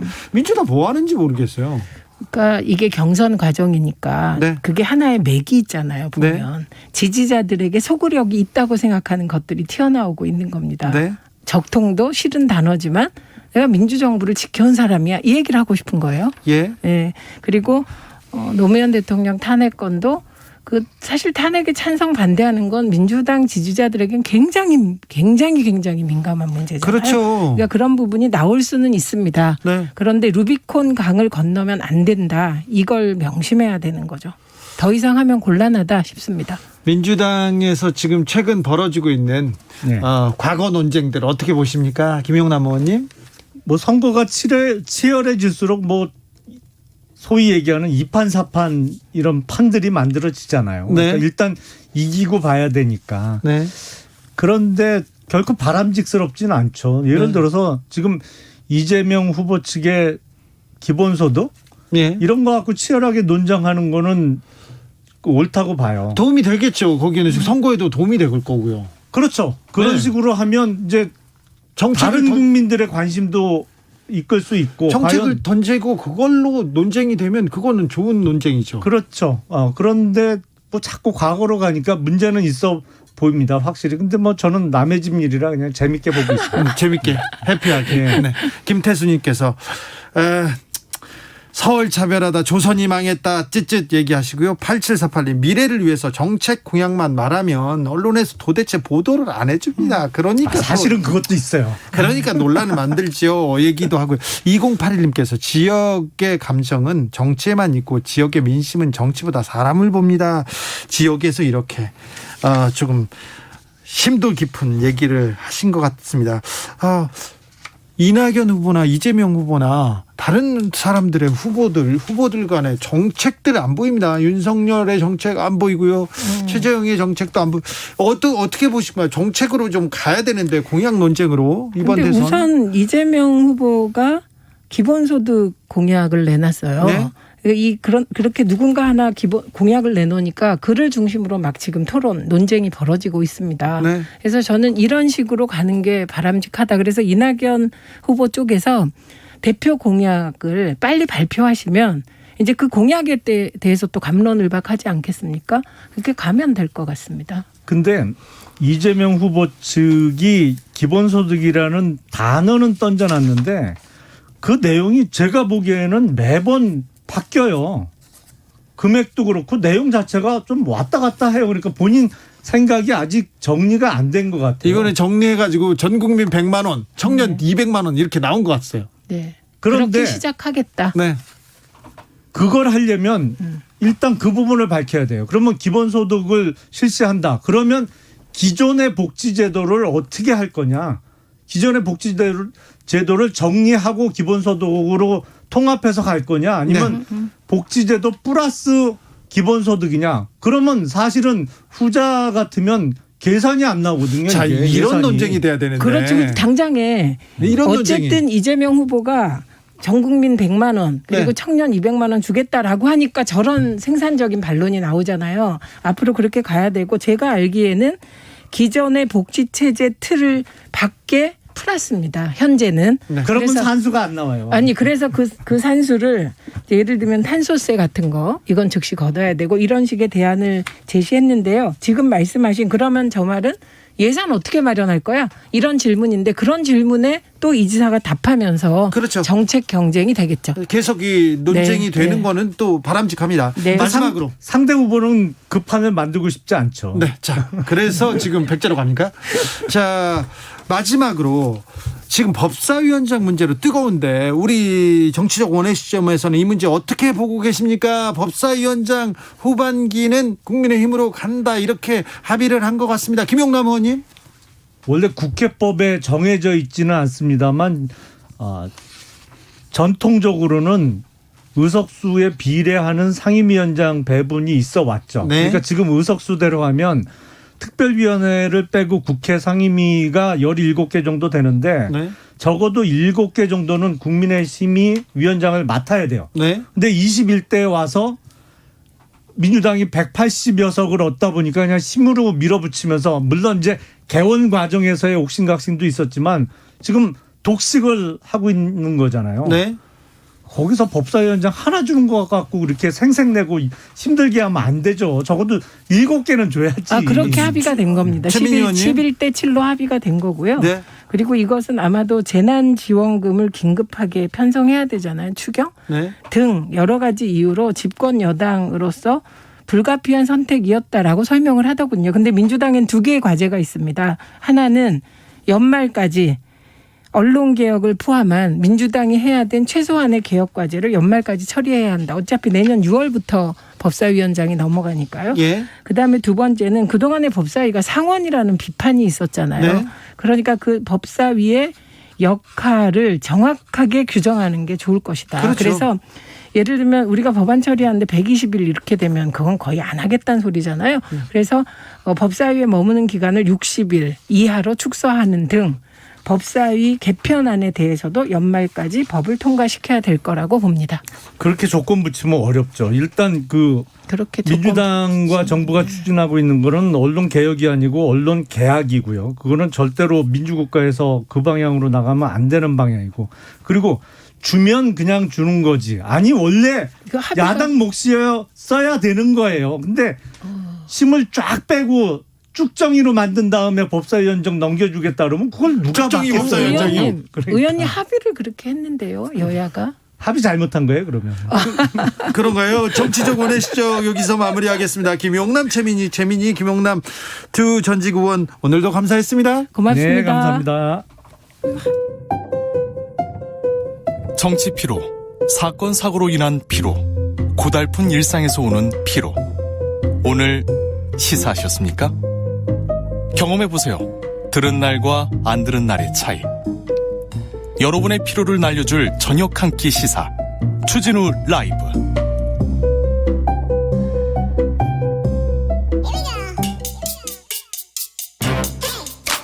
뉴스를 향한 진지한 고민, 기자들의 수다. 라이브 기자실을 찾은 오늘의 기자는 은지옥이요. 시사인 김은지입니다. 첫 번째 뉴스부터 가볼까요? 네, LG 채용 비리에 언론은 왜 이렇게 소극적이냐라는 질타가 나왔습니다. 제 말이요. LG에서 이렇게 대형 채용 비리 사건이 나왔는데 이 중요한 사건을 보도를 안 합니다. 보도를 안 해서 우리가 더 크게 보도하겠습니다. 네, 언론인권센터의 지적인데요. 지난주에 주진우 라이브에서 전해드렸죠. 네. LG 채용 비리 관련된 보도에 대한 지적입니다. 네. 작년 5월 달에 LG전자의 채용 비리 혐의가 드러나면서 경찰 수사가 진행된 바 있는데요. 다시 한번 사건 내용을 좀 말씀드리면 경찰은 LG전자의 전현직 임직원 12명에 대해서 채용 비리 혐의를 적용해서 기소 의견으로 검찰에 넘겼습니다. 그런데 네, 그런데 검찰이 이 사건을 8명만 그것도 약식 기소를 해서 사건을 최대한 세상에 드러나지 않게 하려고 했던 게 아니냐 이런 의심을 사게 했는데요. 네. 그래도 세계일보가 계속해서 이 사건을 쫓았습니다. 네, 잘했습니다. 네, 작년부터 이 사건들을 계속 보도했고요. 그래서 그 결과 지난 7월에는 LG의 취업 청탁 리스트, 그러니까 GD 리스트라고 불리는 건데 관리대장을 만들었다라는 사실을 밝혀냈습니다. 네. 이 리스트에는 사회 유력 인사, LG그룹 임원 이런 사람들 이름이 있었고요. 채용 비리를 의심케 하는 내용이 다수 있었습니다. 네. 그런데도 이러한 보도를 따라가는 언론의 수가 현저히 적어서 고개를 갸우뚱하게 하는 건 사실입니다. 예. 공정과 정의를 얘기할 때 이 문제를 가지고 얘기해야 될 거 아니에요. 아니 열심히 노력하면 뭐예요. 그 안에서 뽑는 사람들 다 이렇게 청탁으로 부정 채용으로 이렇게 뽑고 있으면 이게 공정하다고 말할 수 있습니까? 사실 이 문제에 대해서 크게 분노해야 된다고 생각합니다. 젊은 사람들이. 그런데 보도량이 적어요. 없어요. 얼마나 적습니까? 네, 제가 그래서 직접 한국언론진흥재단에서 운영하고 있는 뉴스 분석 시스템 빅카인즈에서 검색을 해봤는데요. 네. 빅카인즈 검색 대상은 전체는 아니고요. 서울, 경기 등 7개 지역별 54개 언론사 뉴스라고 합니다. 주요 언론사입니다. 그래서 언론인들은 이 카인즈 다 이용합니다. 네, 그렇죠. 보통은 큰 단독 기사는 언론사들이 받아 쓰는 경우가 많거든요. 네. 다른 보도들을 보면 충분히 우리가 알 수 있는데요. 그럼 해당 세계일보 보도가 7월 19일에 나왔는데 MBC만 관련 소식을 전하면서 재판 선고가 있다 이런 보도를 했습니다. 세계일보가 지금 계속해서 외로운 보도를 이어가고 있는데 다른 언론사에서는 하나도 안 써요? 네, 빅카인즈에서는 우선 MBC 보도만 확인이 됐고요. 나머지는 다 세계일보 보도였습니다. 네.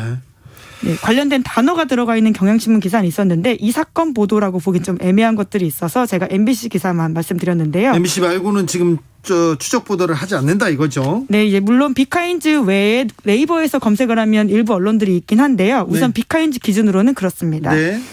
네, 그래서 이 해당 기자도 답답했는지 이러한 현장 메모 해당 글을 쓰기도 기자 했습니다. 이름이 뭐예요? 조현일 기자라고요. 조현일 과거에 기자. 국정농단 사건도 보도를 했었고 네. 유명한 기자입니다. 네. 이 세계일보는 LG전자 채용 비리에 대해서 사흘째 보도하고 있는데 주변 사람들이 한결같이 이렇게 물어본다라고 합니다.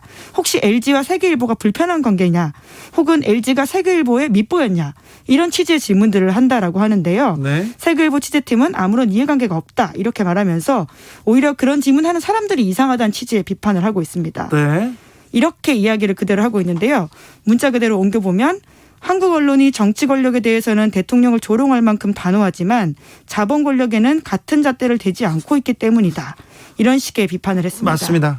맞습니다. 권력은 시장으로 넘어갔다고 노무현 대통령께서 말씀하셨는데 정말 언론이 정치 권력, 정치인들 그리고 뭐라고 해야 되나 고위 관료들한테 단호하고 엄청나게 비판합니다. 비난하고 조롱하는 사람들도 많아요. 그런데 이 자본 권력, 이 대기업 재벌한테는 그렇게 무릎으로 기어요. 무릎 다 닳겠어요.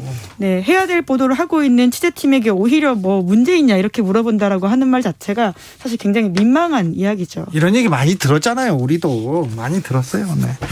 법원이 LG전자 임원들 선고기일 다음 달로 연기했다면서요. 왜 그렇죠? 네, 이제 아무래도 이 사건 보도가 처음 나오고 그다음 사흘 후에 7월 22일로 예정되어 있었는데요. 네. 이 비판이 커지다 보니까 법원이 선고기일을 다음 달로 미루면서 좀 더 고심에 들어간 게 아니냐라는 해석이 나오고요. 네. 물론 구체적인 이야기는 밝히지 않았습니다. 예. 이 사건 다시 한번 정리해 드리면요. 지난해 서울경찰청에서 범죄첩보를 입수하면서 진행된 수사였고요. 압수수색에서 나온 리스트로 수사를 확대할 수 있었지만 석연치 않은 이유로 압수수색 영장 범위가 한정이 되었습니다. 자, 검찰에서 영장 범위를 줄였답니다. 네, 법원에서 먼저 했고요. 그다음에 검찰에서도 계속 이제 그렇게 검찰에서도 줄이고 법원에서는 줄인 그 영장만 내줬답니다. 네, 그래서 이 과정에서 LG전자는 사건 초기 법무법인 태평양을 선임해서 대응했지만 돌연 김앤장으로 교체했고요. 경찰의 압수수색을 막지 못한 경질성 교체였다. 이런 말이 돌았다고 세계일보가 보도하고 있습니다. 예. 그래서 사람을 수를 줄이고 그리고는 약식 기소 이런 상황들이 있었는데요. 하지만 법원의 제재로 재판을 받게 돼서 이 사건들이 더 불거지게 됐습니다. LG전자뿐만이 아닙니다. 강원랜드 채용 청탁 비리가 있었고요. 그다음에 KT에서도 있었지 않습니까? 네, 이제 그때 검찰의 태도를 보면 굉장히 비견된다라고밖에 볼 수 없는데요. 특히 김성태 전 의원 관련해서 검사가 징역 4년형을 구형한 바가 있습니다. 그러면서 뇌물 1억과 딸의 대기업 취업 중에서 더 나은 거 고르라면 솔직히 어렵다라고 하면서 이게 얼마나 심각한 문제인지를 지적한 바가 있거든요. 네. 그럼에도 불구하고 검찰은 이 사건에서는 약식 기소라고 하는 조용히 사건을 넘어갈 수 있게 하는 행동들을 했습니다. 검찰이 어떤 사건은 정말 주변을 샅샅이 멸균 수사를 합니다. 근데 어떤 사건에 대해서는 봐주기 수사합니다. 증거가 있어도 증인이 있어도 그 봐주기 수사를 해가지고 봐주는 경우도 있어요. 이 봐주는 이 기소를 하지 않는 이 권력이 엄청 더 센데 이 부분은 계속 좀 들여다봐야 될 것 같습니다. LG전자의 채용 청탁 비리 이 사회의 공정성과도 직결되는 문제라고 보고 저희는 계속해서 보도하겠습니다. 계속 알려주세요. 김은지 기자님. 네, 알겠습니다. 다음 뉴스로 가볼까요?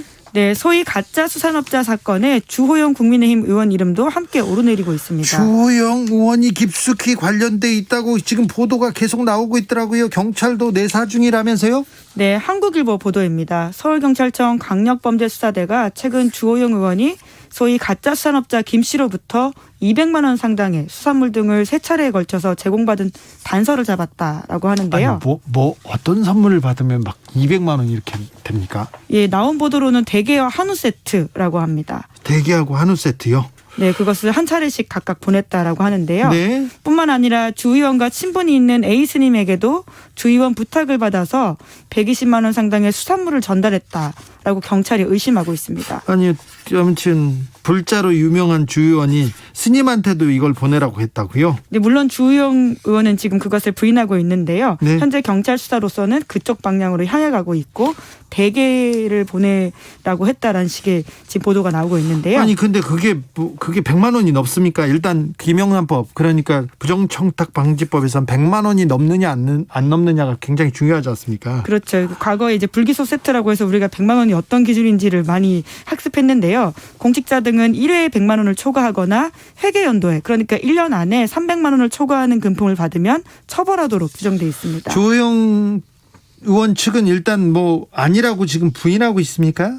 네, 이제 언론에 따라서는 약간 메시지가 다르게 나간 바가 있는 것으로 제가 확인했는데요. 네. 오늘 아침에 보도된 한국일보에 따르면 주 의원은 문자 메시지를 한국일보 취재진에게 보내면서 자신은 대게를 제공받거나 본 사실조차 없다. 이렇게 입장을 전했다라고 하고요. 예. 근데 오늘 또 그다음에 나온 KBS 보도에 따르면 주 의원은 김 씨가 올해 구정에 대게와 한우 세트를 보낸 건 맞지만 받기는 했는데 가격도 낮고 청탁금지법에 해당하지 않는다 이렇게 밝혔다고 합니다. 네. 그리고 해당 스님에게 그런 걸 소개해 준 적도 없다라고 이야기하고 있다고 하는데요. 네. 근데 경찰 쪽에서는 이달 초에 주 의원 관련된 참고인을 소환 조사했고 이 참고인 신분에 대해서는 구체적으로 알릴 수 없다라고 공식적으로 밝혔습니다. 가짜 수산업자 김 씨한테 또 금품을 제공받은 언론인 경찰 조사 계속 이어지고 있죠. 네, 그렇습니다. 김 씨에게 학비 등 금품을 받은 의혹을 받은 TV조선 기자가 학비를 받았어요 또? 네, 사립대학교 대학원을 다니면서 학비를 받았다라는 혐의를 사고 있는데요. 네. 어제 TV조선 기자 한 명이 추가적으로 경찰 출석을 해서 조사받았습니다. 네. 그래서 지금까지 총 입건된 사람들이 7명인데요. 언론인이요? 언론인 다 포함해서요. 네. 왜냐하면 여기에는 검사, 경찰도 포함되어 있는데 단일 직군으로는 사실 언론인이 가장 많습니다. 그렇죠. 우리가 흔히 이제 이름 들어봤던 이 사건으로 이동훈 전 조선일보 논설위원, 윤석열 캠프 대변인을 지낸 바가 있죠. 그리고 엄성섭 TV조선 앵커가 있고요. 또 중앙일보 기자도 경찰에 출석해서 조사를 받았다라고 합니다. 중앙일보 이가영 기자. 네, 그렇습니다. 마지막으로 만나볼 뉴스는요? 네, 도쿄올림픽 개막식 보셨나요? 저는 지나가다 살짝 봤는데 너무 어둡고 좀 우울하더라고요. 그래서 평창올림픽 그래도 드론도 날아다니고 김연아 선수도 빡 나오고 그래서 평창올림픽 개막식이 좀 잘했구나 이런 생각을 좀 하게 됐어요. 네, 일본 내부에서도 그런 평가들이 있습니다. 굉장히 좀 어둡고 재미없었다라는 지적들이 있다라고 하는데요. 일본 영화 감독 기타노 다케시가 또 세금 돌려줬으면 아깝다고. 좋겠다고 혹독하게 비판하는 것도 봤어요. 네, 개막식은 아무래도 이제 그 국가의 국력이 아주 총 집중된 세계적인 이벤트이기 때문에 굉장히 중요하긴 한데요. 네. 조금 아쉽긴 하지만 그나마 눈에 띄는 점이 있다면 저는 마지막 성화 점화자로 나온 일본인 선수였습니다. 오사카 나오미 선수가 성화자로 나왔죠. 네, 아무래도 이제 오사카 나오미 선수의 피부색이 기본적으로 좀 눈에 띌 수밖에 없는데요. 네. 우리가 흔히 생각하는 일본인의 스테레오타입과는 다른 오사카 나오미 선수는 일본인 어머니와 IT 출신 미국인 아버지를 둔 세계적인 테니스 스타입니다. 본인이 자기 얼굴은 자기 피부색은 갈색이라고 계속 얘기하죠. 네, 이제 1997년생이고요. 그리고 세계 랭킹 1위를 밟을 정도로 굉장히 전도 유망한 선수인데 현재 2위고 최고의 선수 중 한 명입니다. 네, 일본에서 태어났지만 4살 때 미국으로 이주해서 일본과 미국 이중 국적 갖고 있었지만 22살에 일본 국적을 선택했거든요. 네. 그리고 평상시에도 인종차별 문제를 적극적으로 비판하는 목소리를 내기도 했습니다. 네. 이러한 선수가 가장 집중받는 마지막 성화 점화자로 나왔다라는 사실이 눈에 띄었고요. 기수도 또 놀랄만한 선수가 또 기수로 나섰어요. 그렇죠. 미국 NBA에서 활약하고 있는 하치무라 루이 선수인데요. 네. 일본 대표팀의 남자 기수로 나왔습니다. 이 선수 또한 피부색이 눈에 띄는데 네. 일본인 어머니와 아프리카 서부에 있는 나라 베냉이라는 나라의 출신의 아버지 사이에서 태어난 선수이거든요. 피부 아주 검습니다. 네, 이제 우리가 어떤 피부색에 집중한다라는 의미는 아니긴 하지만요. 굉장히 우리가 흔히 생각하는 일본인의 모습과는 다른 선수들을 일본 사회가 앞서내었다라는 것들이 굉장히 눈에 띄었다라는 거죠. 이제는 일본은 이렇게 어떻게 혼혈이라고 해야 되나? 다문화 가족. 네, 다문화 가족들을 좀 껴안고 있는 것을 좀 보여줬다. 이번 올림픽 개막식에서 그걸 또 상징적인 의미라고 볼 수도 있었어요. 그렇죠. 영국 이코노미스트가 이를 보도하면서 기사의 제목을 변해가는 일본의 얼굴이라고 보도했는데요. 예. 순혈주의가 오랫동안 지배해온 일본에서 인종과 정체성에 대한 태도가 변하고 있다. 이렇게 평가했습니다. 그렇습니다. 실제로 저출산 고령화로 인해서 일본이 굉장히 노동력 감소를 겪고 있었는데요. 그러면서 외국인에 대해서 문호를 개방하면서 인구 구성이 계속 바뀌고 있다라는 것들이 이번에 드러난 바. 일본에서는 외국인 노동자들이 많이 일합니다. 그리고 이게 뭐라고 해야 되나요? 그 유흥가 앞에서 이렇게 식당 이렇게 호객행위하는 사람들도 흑인도 많고요. 그런 사람들도 많습니다. 얼마 전에 우간다 역도 선수가 일본에서 취업하겠다고 사라졌다가 다시 나타나기도 했었어요. 아무튼 이번 상징적이고 시사하는 바도 큽니다. 네, 이게 단일 민족의 신화가 깨지고 있다는 걸 가리키는 바인데요. 물론 일본 사회에서도 이런 이슈들이 여전히 차별적인 점들이 있어서 문제가 되고 있다고는 합니다. 네. 그 오사카 나오미 선수 같은 경우에는 소위 화이트 워싱을 당한 바가 있어서 일본 내에서도 비판을 많이 받았거든요. 예. 그 업체에 대한 비판입니다. 그러니까 그 나오미 선수의 피부색을 그대로 보여주지 않고 하얗게 해서 그 자체를 인정하지 않는다라는 비판들을 샀는데요. 그 나오미 선수도 이에 대해서 비판을 하기도 했고요. 네. 하치무라 선수도 자기에게 매일 혐오 발언이 오고 있다라면서 토로한 적도 있다고 합니다. 네. 그때 오사카 선수가 내 피부는 누가 봐도 갈색이다. 하얀색으로 이렇게 묘사한 그 광고주에 대해서 조금 비판을 했었죠. 그래서 네, 니신이라고 굉장히 유명한 라면 회사거든요. 네, 네. 다 알죠. 알만한 굴지의 라면 기업이죠.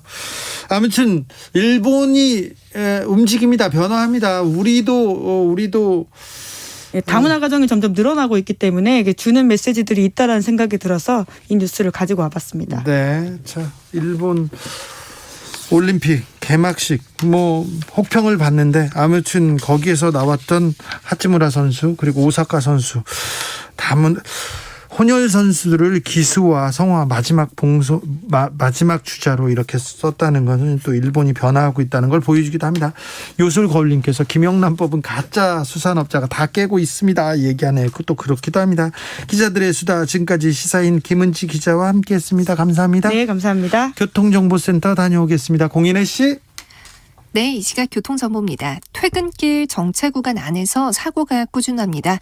먼저 서울시내 내부순환도로 양방향 연희 램프부터 정릉터널 구간 서행하는 이후 사고와 고장난 차의 영향 모두 남아섭니다. 특히 성산 쪽은 고장난 차의 영향 크게 남아서 이전 마장 램프부터도 정체 서행하고요. 분당수로 청담대교 쪽 복정에서 탄천 1교 사이 정체도 사고의 여파입니다. 구리 쪽 강변북로는 마포대교부터 천호대교 쪽으로, 반대 일산 방면 반포대교부터 가양대교까지 속도 떨어지고요. 공항 쪽 올림픽대로는 동호대교부터 가양대교 쪽 이동에 50분이 넘게 예상됩니다.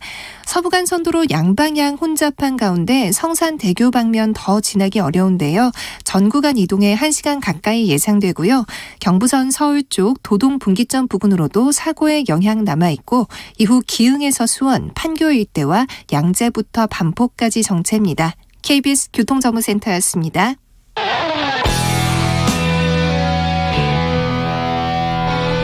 스치기만 해도 똑똑해진다. 드라이브 스루 시사 주진우 라이브.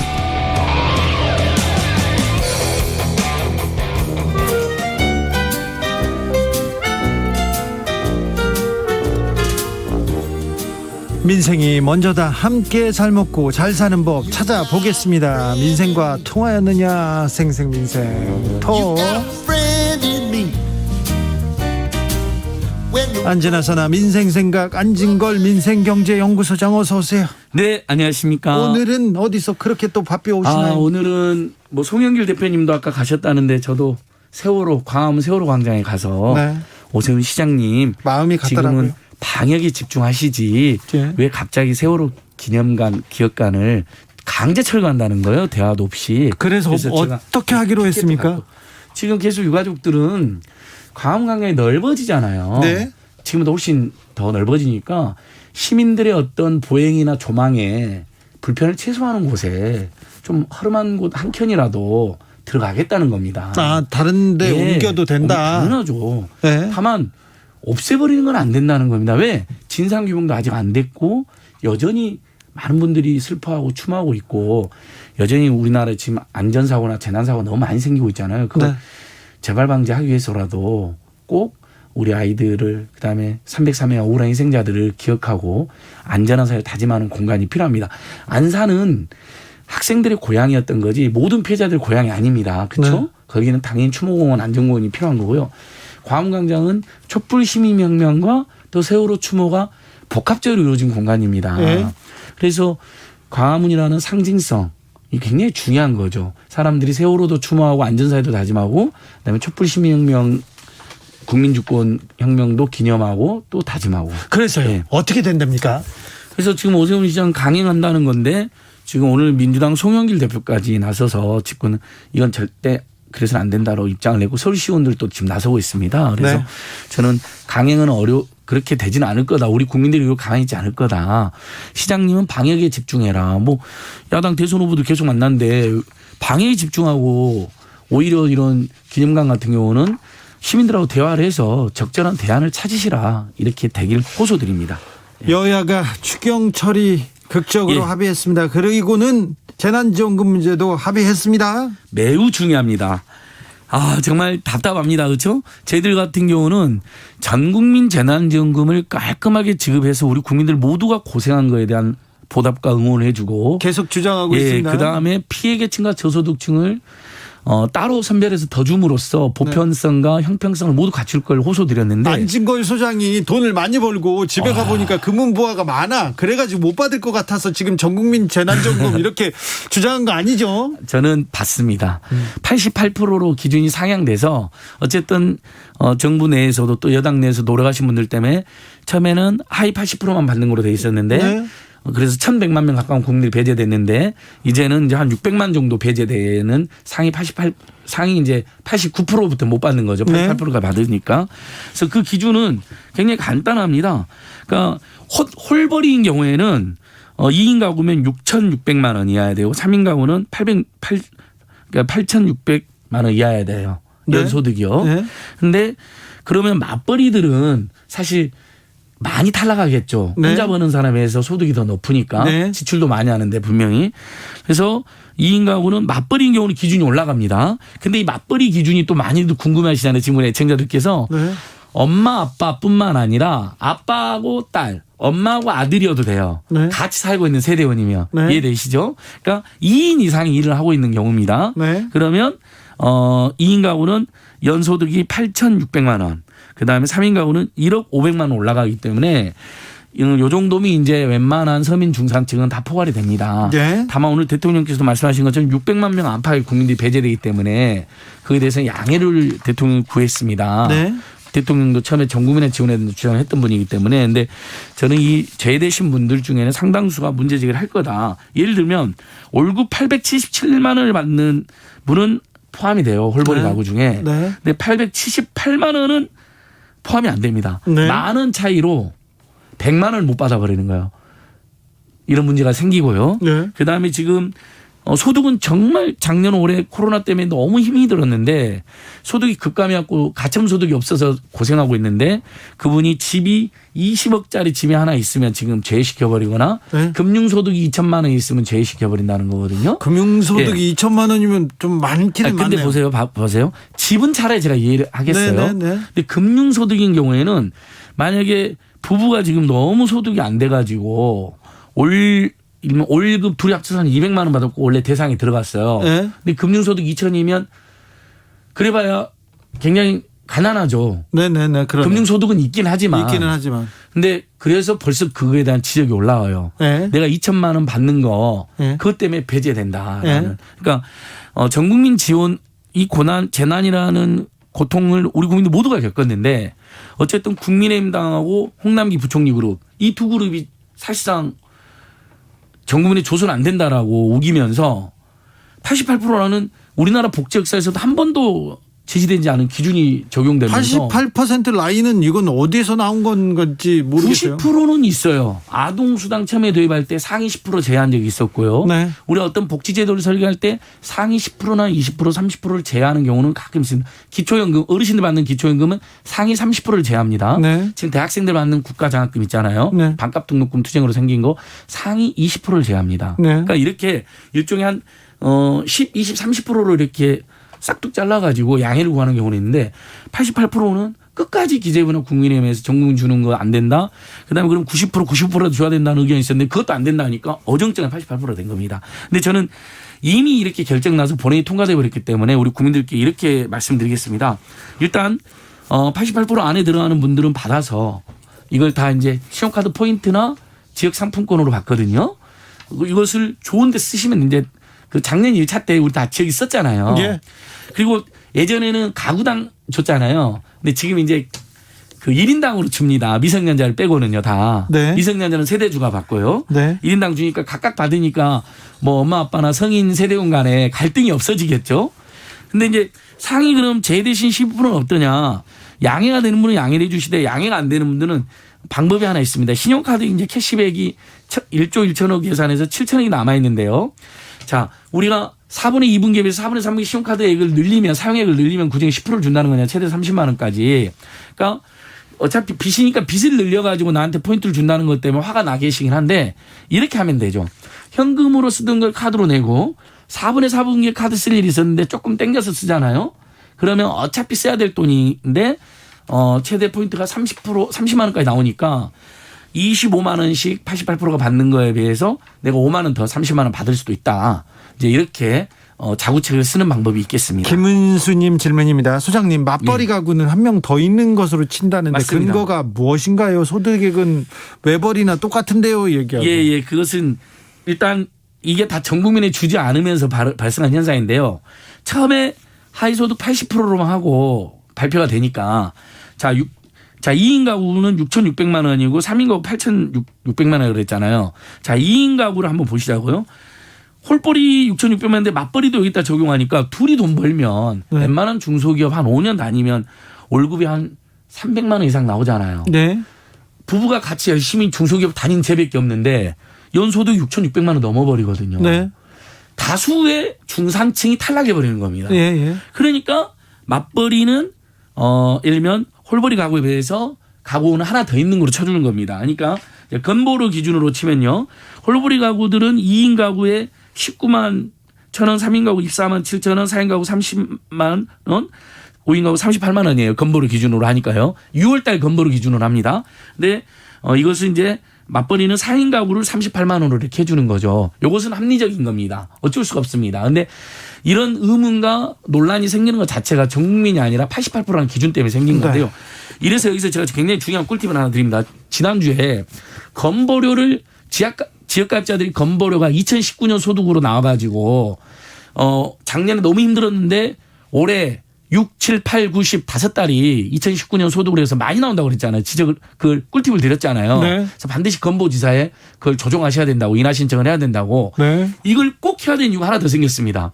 올해 6월 기준이잖아요. 지금 이 전국민 재난지원금 88%가요. 네. 그러면 특히 지역 가입자들 중에 가입자들은 2019년으로 지금 건보료가 나오기 때문에 6월 보험료가 상위 12%에 포함되어 있을 가능성이 있는 분들이 많습니다. 네. 근데 작년에 너무 힘들었던 분들이 건보지사에 제가 너무 힘들었다라고 올해 5월 달에 확정된 종합소득 신고한 거 있잖아요. 납부한 금액을 제시하시면 6, 7, 8, 9, 10 보험료가 줄어듭니다.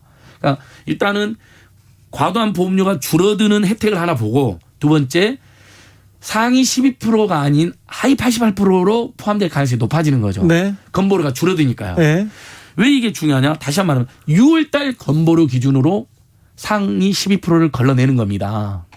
그러니까 지역가입자들은 반드시 건보료 인하 신청을 하셔야 되는 거예요. 아유, 알겠어요. 2020년도에 소득이 줄어든 분들은요. 알겠습니다. 네. 아이고 복잡해라.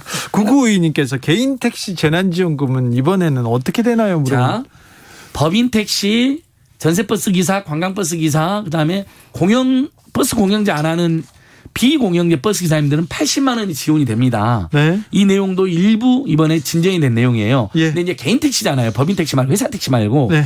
개인 택시는 자영업자입니다. 네. 그래서 매출이 10% 이상 줄어들어야만이 50만 원. 그다음 매출이 많이 줄어들었잖아요. 그러면 최대 2천만 원까지 받는 겁니다. 근데 영업 금지 업종이 최대 2천만 원까지 받는 거예요. 네. 개인 택시는 영업 금지는 안 됐죠. 아니죠. 그러니까 매출 감소 업종으로 돼가지고 최소 50만 원에서 매출 감액 규모에 따라서 이게 다 다릅니다. 그러니까 네. 자, 소상공인 피해 지원금도 병행해서 나오잖아요, 이번에요. 네. 시기는 이제 8월 17일부터 나옵니다. 전국민 재난지원금 방역 단계가 완화돼서 8월 말이나 추석 전이 유력하고요. 완화가 돼야 되니까. 소상공인 피해 지원금은 8월 17일부터 나오는데, 이 중에서 이제 소상공인 피해 중에 영업 금지 업종, 영업 제한 업종, 그다음에 매출 감소 업종, 이 세 개가 금액이 다 다릅니다. 근데 최소 50만 원에서 최대 2천만 원까지 받는다는 거 알려드리고요. 방금 말씀드린 회사 택시, 전세버스, 관광버스, 마을버스 기사님들 전국적으로 20만 명 정도는 80만 원을 받고요. 하나 더. 기초생활수급권자 차상위 계층 한부모 가족 중에 어려운 분들 있잖아요. 이분들 한 270만 명 정도는 10만 원을 현금으로 따로 줍니다. 네. 전국민 재난지원금이니까 25만 원씩 4인 가구인데 100만 원 받았잖아요. 네. 근데 거기에 4명이잖아요. 40만 원 추가로 또 받는 거죠. 알겠어요. 네. 그런데 안진걸 소장님, 준비는 3개, 4개 준비해 오는데 첫 번째 주제에서 시간을 다 쓰고 지금 1분 남았어요. 아니 근데 이것은 재난지원금은 지금 우리 국민 너무 궁금해하고 속상하시니까. 항상 이런 식이야, 안진걸 소장님. 근데 두 번째 주제도 좀 가볼게요. 예. 1분도 안 남았는데 예. 가봅시다. 그래도 1분 동안 해보겠습니다. 예. 자, 두 번째 주제는 코로나로 굉장히 그 가계 경제 소상공인들은 어렵다 하는데 금융그룹들 사상 최대 이익 봤다고 합니다. 이거 참 정말 우리 국민들의 이름으로 분노합니다. 자, 지금 우리 국민들의 가계부채가 1,700조를 넘어서 1,800조 GDP 대비 100%로 가고 있습니다. 예. 근데 그럼 다 어디서 돈을 빌렸을까요? 은행이나 제2금융권에서 빌렸겠죠. 그런데 지금 은행과 제2금융권에서 돈을 많이 벌고 있다는 거 아니에요? 이자를 사상 최대의 실적이 나왔습니다. 예? 작년에 시중에 4대 은행 KB, 하나금융지, 우리 그다음에 신한은행 이렇게 영업이익을 4조 안팎을 기록했는데요. 벌써 상반기에 지금 이분들의 영업이익이 10조 가까이가 됐습니다. 이렇게 많이 벌었어요? 예, 그러니까 작년 국내 4대 금융그룹 상반기 순이익이 벌써 8조입니다. 8조. 예? 그러니까 작년에 비해서 훨씬 더 많이 벌고 있는 거죠. 그러니까 작년에 상반기에 당기 순이익이 10조였는데 벌써 이번 상반기에 8조니까 네. 이걸 8조를 하반기로 하면 16조가 되겠죠. 그렇죠. 그러면 6조가 더 늘어난다는 이야기죠. 네네. 그 6조는 누구의 돈이냐? 우리 국민들이 힘들어서 생활자금, 그다음에 중소기업, 중소상공인들이 영업자금으로 빌린 돈입니다. 금융비용 아닙니까? 그게 이자 아니에요. 이자인데 최근에 이자를 줄여줘도 모자를 판에 이자를 1% 안팎 올렸습니다. 은행에서 그러니까 금융기관들이 돈을 많이 버는데도 어떻게 이럴 수가 있습니까? 네. 저는 방송, 통신, 은행 등 이건 정부의 허가를 받아야만 사업을 하는 사업자들이거든요. 그렇죠. 일반 국민은 뛰어들 수가 없어요. 그렇죠. 근데 그런 독과점 상태, 그다음 독점적 영업을 누리면서 시장 경쟁도 안 하면서 사실상 이렇게 풍리를 취하고 있는 거, 이거 정부와 국회가 강력히 나서야 된다고 생각합니다. 네. 그래서 저는 금융기관들이 양심적으로 금리 인상을 하고 있는데 지금 그래서는 안 된다. 그렇죠. 오히려 중소상공인, 중소기업, 서민들에게는 금리를 낮춰줘라 이렇게 호소드립니다. 그러면 자기들도 장사해야 되는데 어떻게 그럴 수가 있느냐 그런데 누가 망해라 그랬습니까? 많이 버니까. 작년에만 해도 4조를 벌었고 올해 지금 벌써 4개 4대 금융그룹만 벌써 작년에 비해서 그러니까 6조를 더 벌게 생겼는데 그러면 엄청난 수익을 버니까 그중에 중소기업, 중소상공인, 서민, 중산층들 가난한 분들 이분들의 금리는 좀 인하해 줄 수 있는 거 아니냐 호소드리는 겁니다. 그런데 이 방송을 듣고 문자가 왔는데요. 저희들이 출연한 거 알고 그 현금 수송하는 업체분들이 있죠. 이게 은행에 하청업체들인데 그분들은 최저임금만 받고 있답니다. 10년째 20년째. 은행은 떼돈을 버는데 그 현금을 수송해 주는 분들 있잖아요. 보완해 주고 그분들은 최저임금만 받고 있다고 직원들이 제발 자기들 살려달라. 은행들의 탐욕이 너무 심하다라고 제보를 주셨어요. 아무튼 금융권 너무 돈을 많이 벌고 있는데 지금 이걸 또 이 코로나 상황에 더 많이 벌려고 하십니까? 그리고 그 고통을 다 서민들한테 일반인들한테 다 이렇게 전가하려고 하십니까? 이건 좀 너무한 것 같습니다. 안진걸 소장님 5G 문제 계속 다루고 있는데요. 소비자들이 본격적인 소송에 나섰습니까? 예. 최근에 KT가 인터넷 속도가 늦어갖고 정부가 조사를 했더니 무려 조사 대상의 11%가 실제 인터넷 속도가 요금에 못 미친다는 게 확인됐습니다. 그래서 소송한다고요? 5G에 대해서도 우리 국민들이 되게 열받는데 지금 이미 국민들이 SKT 상대로 소송이 들어갔고요. 지금 민생경제연구소나 참여연대로도 제보가 많이 들어오고 있습니다. 그래서 이 부분은 5G는 기지국을 더 늘려서 빨리 제대로 터지게 하든지 아니면 지금 불안전 판매 확실하니까 요금을 3분의 1이라도 돌려주라는 겁니다. 인하하거나. 알겠습니다. 그걸 강력히 촉구하고 있습니다. 호우님께서 안진걸 소장님 지지합니다. 88%라는 기준이 어처구니 없는 것도 맞는데요. 금융소득 2천만 원이 적은 돈이라는 것은 또 납득할 수가 없어요. 잔고가 아니라 소득이 2천만 원이면 잔고는 엄청난 건데요. 얘기합니다. 참 그렇죠? 네. 그러니까 그분들 입장에서는 이제 그것을 고정자산으로 생각하고 가처분 소득은 확 줄어들었는데 자기들이 배제됐다라는 지적을 하신 분들이 있다는 겁니다. 설송님께서는 다음 주부터 안진걸 소장 준비한 소식부터 발제문 읽듯이 먼저 요약 발표하게 하시고 본론으로 들어가게 하십시오. 안 됩니다. 저기 방송 시작 전에 한 2시간 정도 복도에서 혼자 떠들고 들어오시면 조금 텐션이 맞을 것 같아요. 자, 생생민생통 오늘도 고생하셨습니다. 안진걸 소장이었습니다. 예, 감사합니다. 오늘도 수고하고 지친 자들이여 여기로 오라. 이곳은 주 기자의 시사 맛집 주토피아 주진우 라이브. I messed up tonight. I lost another fight. 느낌 가는 대로 그냥 고른 뉴스 여의도 주필. 잘못된 방향으로 간다. 미국 러시아 백신 거부 최고, 한국은 백신 걱정 왕. 중앙일보 기사입니다. 조 바이든 미국 대통령의 의학 고문이죠. 앤서니 파우치. 이분이 백신을 접종하지 않는 사람들 사이에서 코로나 감염 확산되고 있다. 잘못된 방향으로 가고 있다고 얘기합니다. 지금 델타 변이 확산을 미접종자들의 팬데믹이라고 따로 부르고 있습니다. 미국에서 지금 확진자 하루에 10만 명 나옵니다. 10만 명 찍었어요. 일본 5천 명대입니다.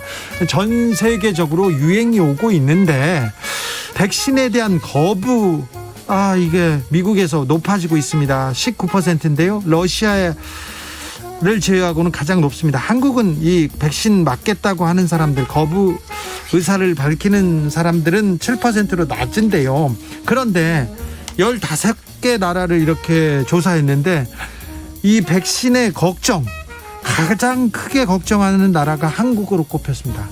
왜 그럴까요? 언론 책임 얼마나 될까요?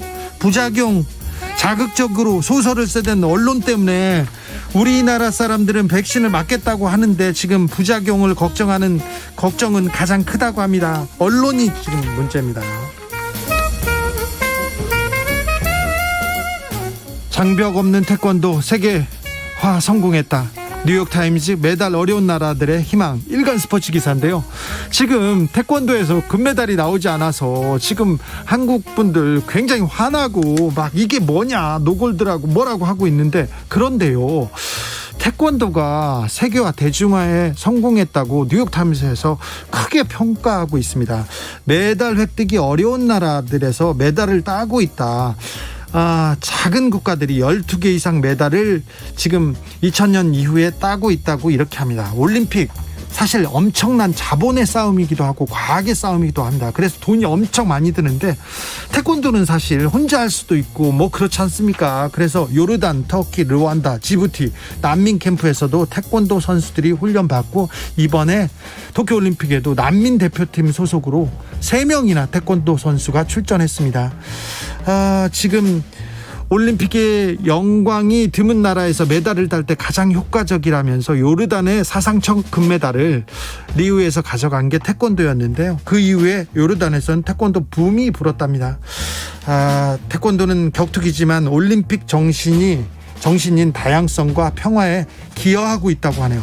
아이고, 올림픽에서 태권도에서 금메달 못 딴다고 뭐라고 할 게 아닙니다.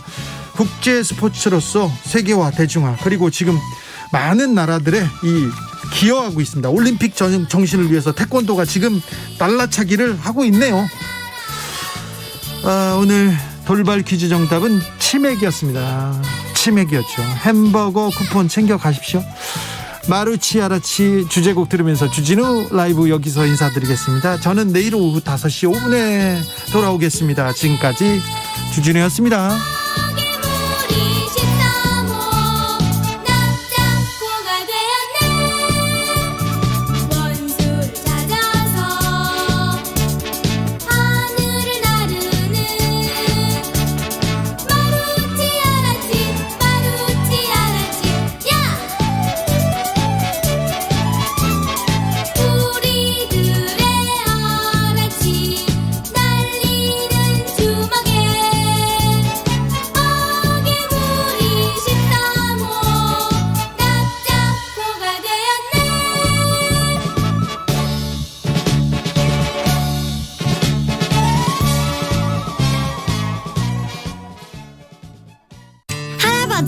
고장난 가전제품은 어떻게 버려야 하나요? 냉장고 같은 큰 제품은 1599-0903에 전화해서 무상방문 수거 서비스를 이용하고, 소형 폐가전 제품은 가까운 롯데하이마트에 설치된 수거함에 넣으면 돼요. 아, 그렇군요. 할아버지 말씀대로 하면 쉽게 폐가전 제품